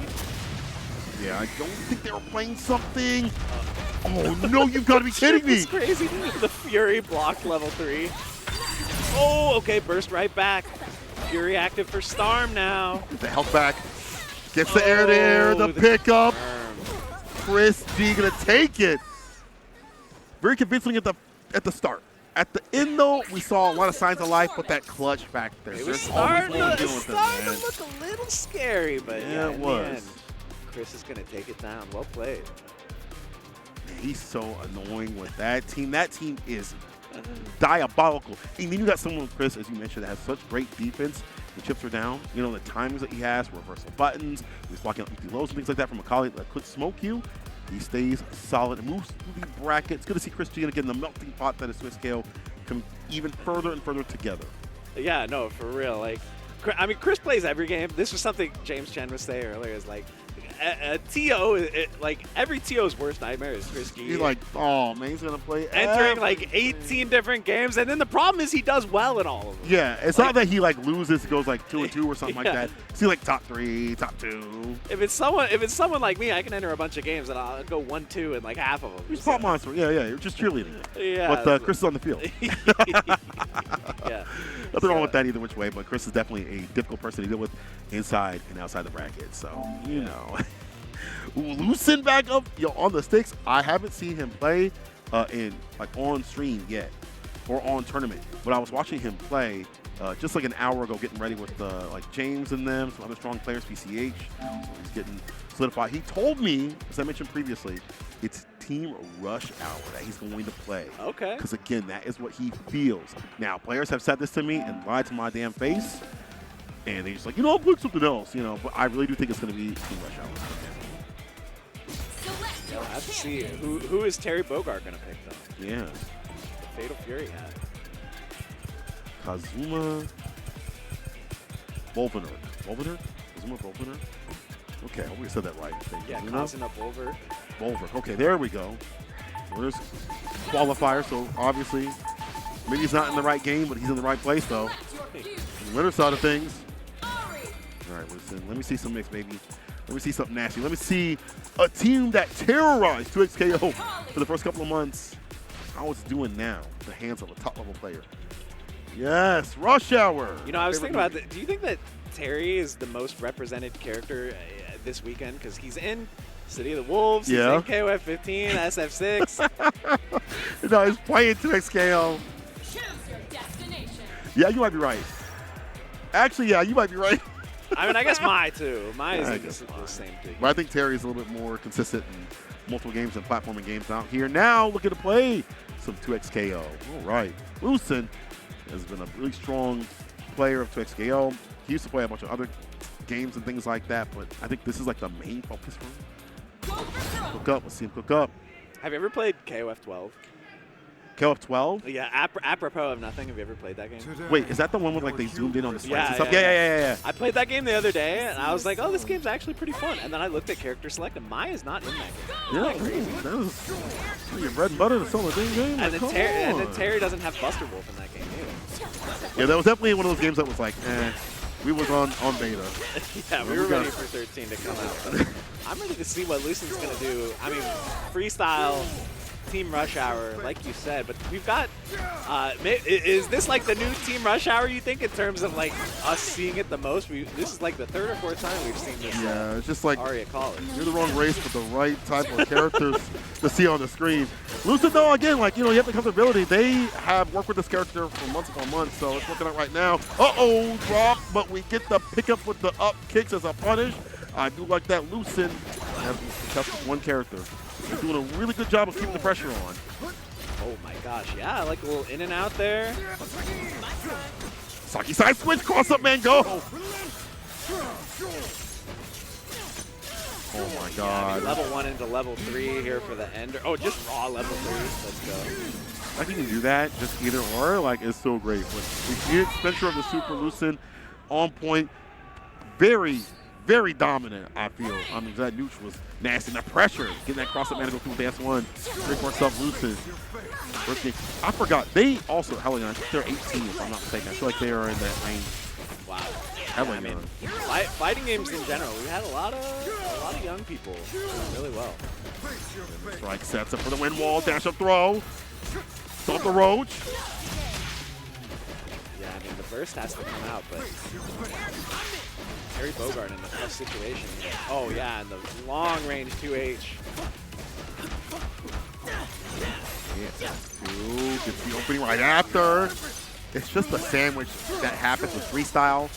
I mean, the damage is still really good for y'all. Like, it's still not. They've nerfed some things. This routing's really weird, especially because BNBs have to be even more difficult in terms of like being able to get close enough for like the sever to hit and things like that. But if you are on form like Lucen, it don't matter.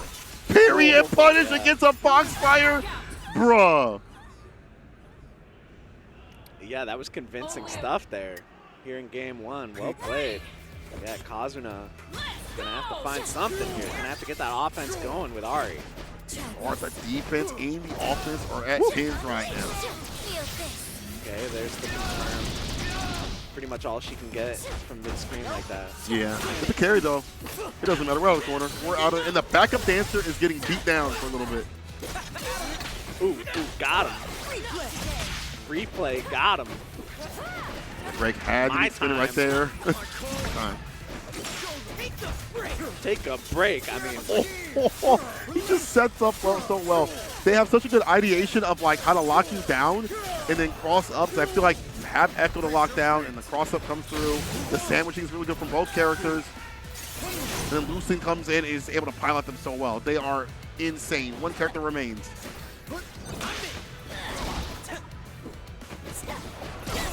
Ooh, okay. Oh, that was unfortunate. Just at the wrong height there for the jump S1. And another parry, able to block this time, but this is not looking like a good situation. Again, sets up for the right timing for the assist to pop through. Lucen, they have done such an incredible job of setting up for success continuously. And that's been the name of the game. When can I get that cross through to happen, to sandwich you, and what do you do after that? How do you block what's coming after that? Yeah, this is definitely looking tough for Kazuna. Once again, we have this confirmed. You have the corner, but last time, Lucen just popped out of the corner in like 5 seconds, and now Kazuna holding up back. I don't know about this strat. You got to go in. You're a rushdown character. I'm so afraid every time Lucen goes in the calm stance. Like, is it going to be like a heavy sever to anti-air? I'm not sure. Like, you're jumping back quite a bit. He'll just catch you with the S1 from the air, though. As, you know, that's Yasuo's way to play. Yeah. But Lucen themselves, again, it takes them to fight. Like, damn it, the parry! Can't fall with the S1. Ekko chasing full screen here. Uh-oh. There's the tag. Oh, a little mistiming there. There is a lot of rowdiness in the crowd that could be affecting the players' ability to concentrate. Shut up over there. Ooh, nice little finesse and bless. I do like that. Lucen able to get the win, and they are sitting at the verge of taking that one more character and moving through the bracket very dominantly, following the fireball. Nice, there's the open up. This is gonna be tough. I don't think there's kill potential here, but still. But it leads into like a nasty scenario for a knockdown defending what they want to go for. What am I talking about? Brother, I forgot the tag launcher right after. You were so right. Had the bar at the bottom for the kill. Had more need, beat that to victory. Lucen moving on very dominantly with Team Rush Hour. As they told me, they didn't lie to me, and they definitely delivered. They're gonna start keeping like a JM Crofts makes a wrong prediction counter. Wait, Lucen, I can't read that. Shout out Yoast, shout out Yoast. Yes, let's go to Yoast, the homie who puts it on for his team continuously. But Lucen, shout out to you, dog. I know Yoast has actually helped a lot of these players that are younger, you know, keep them the right paths, things like that. So I got to give big love to Yoast. But Lucen, give love to yourself. You out here on the stage, you 18, dog, you doing mad work. And they are moving through the bracket. Another person I'm picking for a possible. Oh, okay, you got the the March Madness bracket here. It's hard because there's so many great players out here, but I gotta say, I think they're up there. I think they're up there. I'm just gonna say, I think they're up there. It could happen. It could happen. We have an interesting match coming up here. We got Red Riot Ross. Yes. A fellow content creator. I remember, I think it was at Frosty. I played casuals with Ross, and I was like, well, you know, we're both YouTubers. Like, whatever. It's gonna be a nice casual match, and he was serious. Let's just say. Yeah, he was like. Ross is very strong at this game. Yeah, good. I like people that are like, haha, I'm making content, but I'm also making content out of you type thing. You know? Exactly. Yeah, like you're about to bro. be the content. You're about to get chopped up, edited. we got the dog on stage here. By the way, this is not the 2XKO stage. This is next door. I think some of the rowdiness that we've heard from the crowd might be related to the fact that there's someone with a dog. Yeah, they're like, let's go, dog. People want to get him, dog. So we got Red Riot Ross versus Yami Yone. I imagine Yami Yone going to be looking forward to Yone being added to the game someday. Eventually, they got to add him, right? I guess so. I mean, you're showing them in the Off the Blade or whatever. Because I don't even know about League, what people told me about that character. Like, wait, isn't he's the brother to Yasuo, right? Or am I thinking of something else? No, I character? mean, I don't know the lore, but I do know that in teamfight tactics and stuff, usually like they team up. Like if you have both units, they like power each other up, stuff like that. So there's something there. There's something there? Okay. I don't know. I don't know the lore. I'm close. If I'm not, don't blame me, chat. I did not play League like that. I played 3 matches. I got yelled at. I'm like, this is not for me. Yeah, Let me get back on the sticks. I've played like probably over 1,000 hours of League, and I just don't know the lore. I have. Oh, you played a lot, and you don't even know the lore. Okay, so no, I mean it's a multiplayer game. What? There's no lore in the multiplayer game. You just beat each other. The lore is that my jungler trolled, and that's why we lost. Like I don't know the character or So I know the match lore. I don't know the character lore. Yeah, exactly. The lore is that my ADC is garbage. You know, I'm down here playing Blitz, just trying my best, but they're not capitalizing off my hooks. That's the lore of League, as far as I'm concerned. I know some of those words in the Bible. All right. You know Blitz. Yeah, I know Blitz. They sound familiar. And hook, maybe like the. Yeah, he's trying to land the hooks. The ADC is just not cap, and they're a Caitlyn player usually too. So. Okay. Or Jinx. Yeah, we got some ADCs in this game for sure. Senna coming too. Senna also ADC. Talking like that.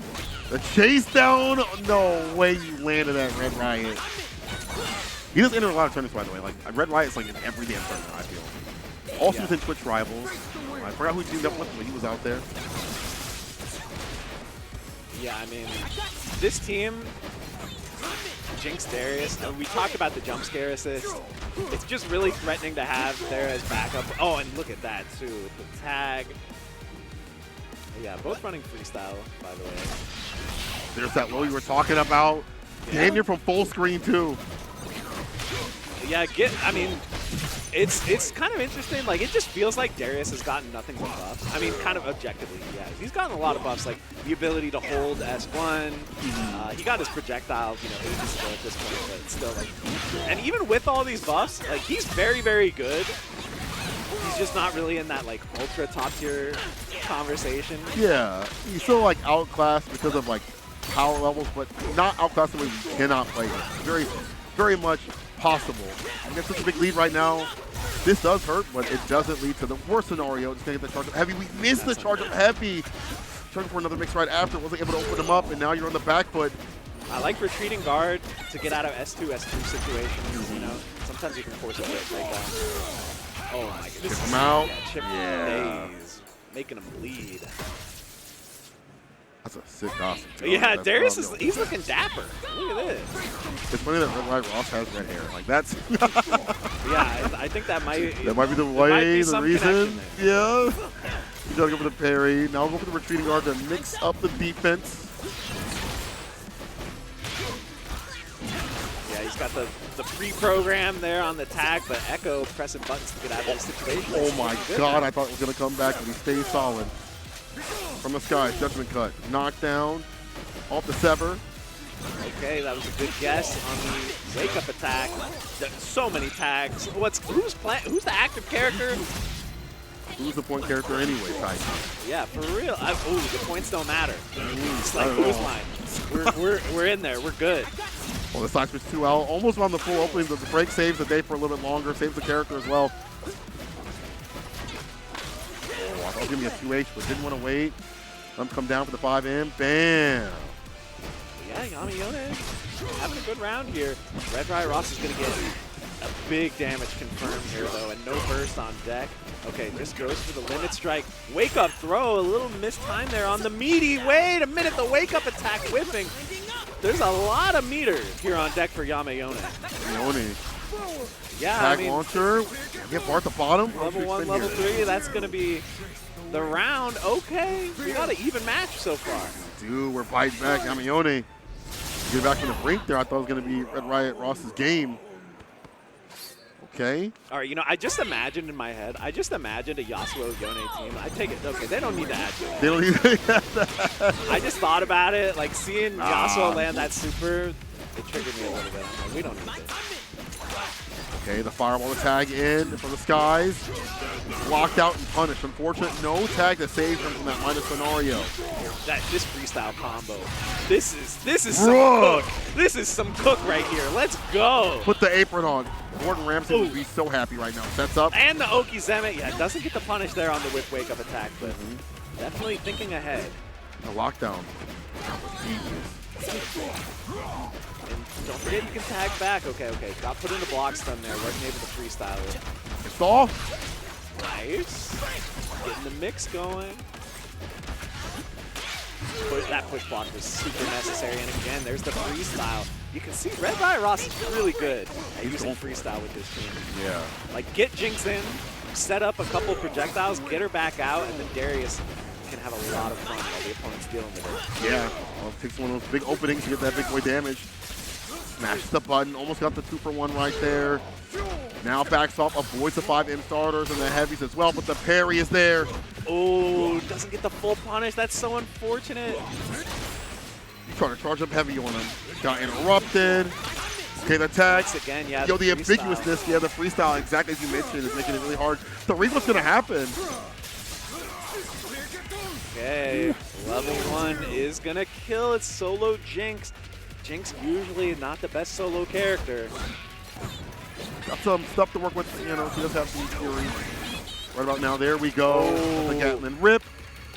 I feel like it's a super common thing against Jinx. Is like, bro, when is this block string gonna end? Yeah, when can I play? You just eventually get hit by one of those projectiles at the end. Yeah, the parry. Force the fury there. Ice skating around the arena is gonna get the confirm here. Level 3 is on deck.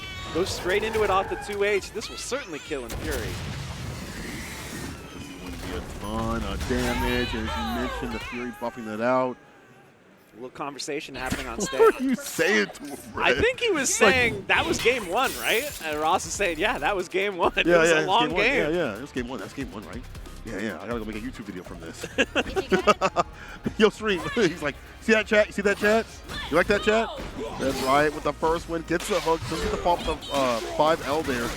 The overhead, the follow up, the combo, the Gatling, fought him with the combo. He tags it. He's able to get the overhead and get even more off of it. That was so dope. So what every Jinx player loves to do this setup where they're like, ooh, you're air attacking at the top of the screen. I'm gonna do like all these projectiles. How do you see past that? Like, come on now. Help. That's like Marvel 2 strats right there. Like, get off the screen where they can't actually see what's happening at the bottom. Yeah, you just play a bunch of traps. The floor is lava. Yeah, here's going to be more of that freestyle action. Tags back in and the sweep from downtown. Throwing out the chompers. The monkeys clapping. This is just like Arcane Season 1. Oh, we're coming in. Tag. Oh, armored up. Hits him with the super get off. Uh-oh, Ekko is bleeding. He's bleeding. Look at the chip. I think Ekko is dead here. Oh, no! Oh, I spoke too soon. The necessary parry. What he needs right now. Knockdown S2. Sets up again. Get attack. Wait baited. a minute. Wait. That drop. There's no wait. There's no wait. Is there a chance? Cross up man. Helps out. There's a break though. Full screen. Oh. And the fireball, man, that's a difficult thing from the skies. You have this big burly man jumping with the heavy, and then on the ground, Jinx throwing it down. The projectiles. Set point, red, white, walks out of the stick. I was starting to believe, and now Yamione, maybe a little bit of a momentum is gone now. Yeah, taking a little bit. Unfortunately, no assist to save you. Wasn't back in time. Eat this punish. That's a dead character. Ekko remains back to where we were previously. That's so unfortunate. And now, yeah, Ross is going to get the confirm. And we saw this before. The zapper hits late. Attack launcher. And then are we going to see what, like, okay, just set up the projectile. Caught him rolling out of the corner. This is looking like a perfect. I think so. Woo. A quick 2-0 there. Ross with the look of relief. All smiles, but Yamione, I would understand if he's a little disappointed, man. A couple drops there. A couple moments where, like, he's going for Joshua coming up in the air, and then, like, he doesn't have assist to follow up to keep it safe, right? Maybe he's thinking that he'll come back in time by the time he throws it out to cover his 6, but it didn't happen like that. Unfortunately, those moments led to an easy punish, a kill on the character, and Red Riot Ross taking the W. That's going to be in the YouTube video. I can tell. That's going to be like. Yeah, that was a really clean take. Yeah, so, yeah. He'll have a nice one to use when he finally makes the video. I like that Jinx Darius team, man. Yeah, that's annoying as hell. The charge up heavy, and then they just try to put the projectiles on the ground. Just that layer alone is just deep. Yeah, I feel like you don't really think about Jinx as a freestyle. Like, usually you think the freestyle characters are the rushdown characters because they get good mix-ups. But with Jinx, it's like, okay, like, call Jinx assist, tag her in, do 2 projectiles, tag her back out. I just won neutral. Like, let's go. We're good. Yeah, it's a good strat. Oh so we're going to have Forever Based coming back up to the stage. Up against Leo from France. Yo, I haven't seen Leo in like a couple of years. I feel like maybe not seen him in person, I should say, but I've seen him play. I didn't know he's playing Tachikawa though, because he was over in Street Fighter before, Street Fighter 5. I think he played a little bit of 6, but now seeing him over in Tachikawa, that is super sick. However, it is loser's side. Forever Based, you're gonna have to be a little bit more based out here. Get a W and move on. Yeah, it's gonna be. Based on what? That's based on what? Like, based on what? Based on what? It's based on how well you play will determine whether you can get out of this loser's bracket for sure. Oh man, yeah, this is what Leo used to play. I mean, he used to play Laura in 5. Yeah, I mean, it's like a personality analysis. Like, we'll get a little Freudian with it. Like, a little Freudian with it. Which character you play in SF6, that'll determine. Yeah. Mommy issues, daddy issues, or projectile issues. You let me know. Listen, which one's happening with you? Why do you think I'm playing Illaoi, man? I'm saying. I'm just saying. Although She never hugged me. That's what And I want Tentacles to hug me. Anyway. No, it ain't like that. Okay, moving on. This is our first appearance of Warwick. I mean, Warwick, a super dangerous character. Yeah, he's better off now. So they made his Rekkas better. I think there are a few more smaller justice that they made. And I honestly think that other fuse that will not be mentioned might be good with him. But it's just one of those characters that like, he needs somebody to really help him open up the opponent. When that S1 got nerfed, it was like, damn, what do I do? That was like my moneymaker. It's on. This way, well, kind of tell. But like now you need somebody else to help you open people up. It's still good. It's just reactive. You have to have a good assist. And I think Jinx might be a good case right there. Yeah, something I've seen other French players have run Warwick Jinx with 2x assist. Yeah. I think having that double missile is really strong for him. But for sure, I mean, freestyle is known to be one of the strongest things in the game. So we'll have to see what Leo has in store for him. Locked out right now. Tag and block. Back up there for dash up throw. I'm gonna be honest, I had no clue what the frame data was on the block. Second hit of Braum S2. Yeah. That could be minus 30 or it could be minus 2 for all I know. I don't think I've ever seen that move block both hits without an assist behind it. No, it's just been hit every time. Yeah. Yeah, I mean usually you see that move hitting, yeah. Yeah. For sure. With the block scenario. Overhead blocked out with the retreating guard. We're out of there, we're back in there with the 5-in. We find an opening off the low though. Rekkas in the super absorb that blood. Yeah, he wants to build up that gauge. Right. Some of that blood rage. Oh, my man. High kick from the stars. The overhead interrupted with the anti-air, the 2-8. Used very well. Braum bomb. Hit the super. Break the door. Boom, shakalaka. Got that ice going. Yeah, the ice does carry over. Yes, it does. Oh, that was kind of like it would have worked if the jump H had just connected, but yeah, that was the entire intention of the bait from Based. All right, we're setting out the projectiles. We're trying to get that wall going. But as you can see, Forever Based is running double down, so we're not going to be able to see those same Jinx tactics we saw last time with the freestyle. Punish a little bit on the Warwick with the 5-in able to connect. Hold on now. The retreating guard there was really smart from Leo. Yeah. God. Okay. Oh, Tiger Knee super. There's no Tiger Knees in this game, but it looks like a Tiger Knee super. Is it like right off the ground? Yeah, yeah. Air Hyper Viper beam. You know, shades of that. Do it. You got him. Go with another one rip. Yeah. Timer problems as well. Oh, had to do something to get in, and they were ready with that 2H. Lets it rip. Leo. Yeah, the round was a little dicey for a minute there, but keeping it nice and solid. Oh. Upward heavy, able to connect. No follow-up though with the bite. G, unfortunately. Gonna hit. Recovery does. Yo, one of the better supers for that exact purpose, that exact reason. Yeah, maximum Warwick. Gets the flip, no conversion though. Would have been nice to see a combo there. We'll get the obstacles set up. We got Braum slow walking across the screen with the shield out. Raw super, I don't know about. Okay. Oh, okay. Just kidding. What? Warwick pressed something. I didn't see it. Yeah, I didn't think it was gonna hit either. The fact that both characters got caught, a little bit of damage on both sides of things. Time with the 2M.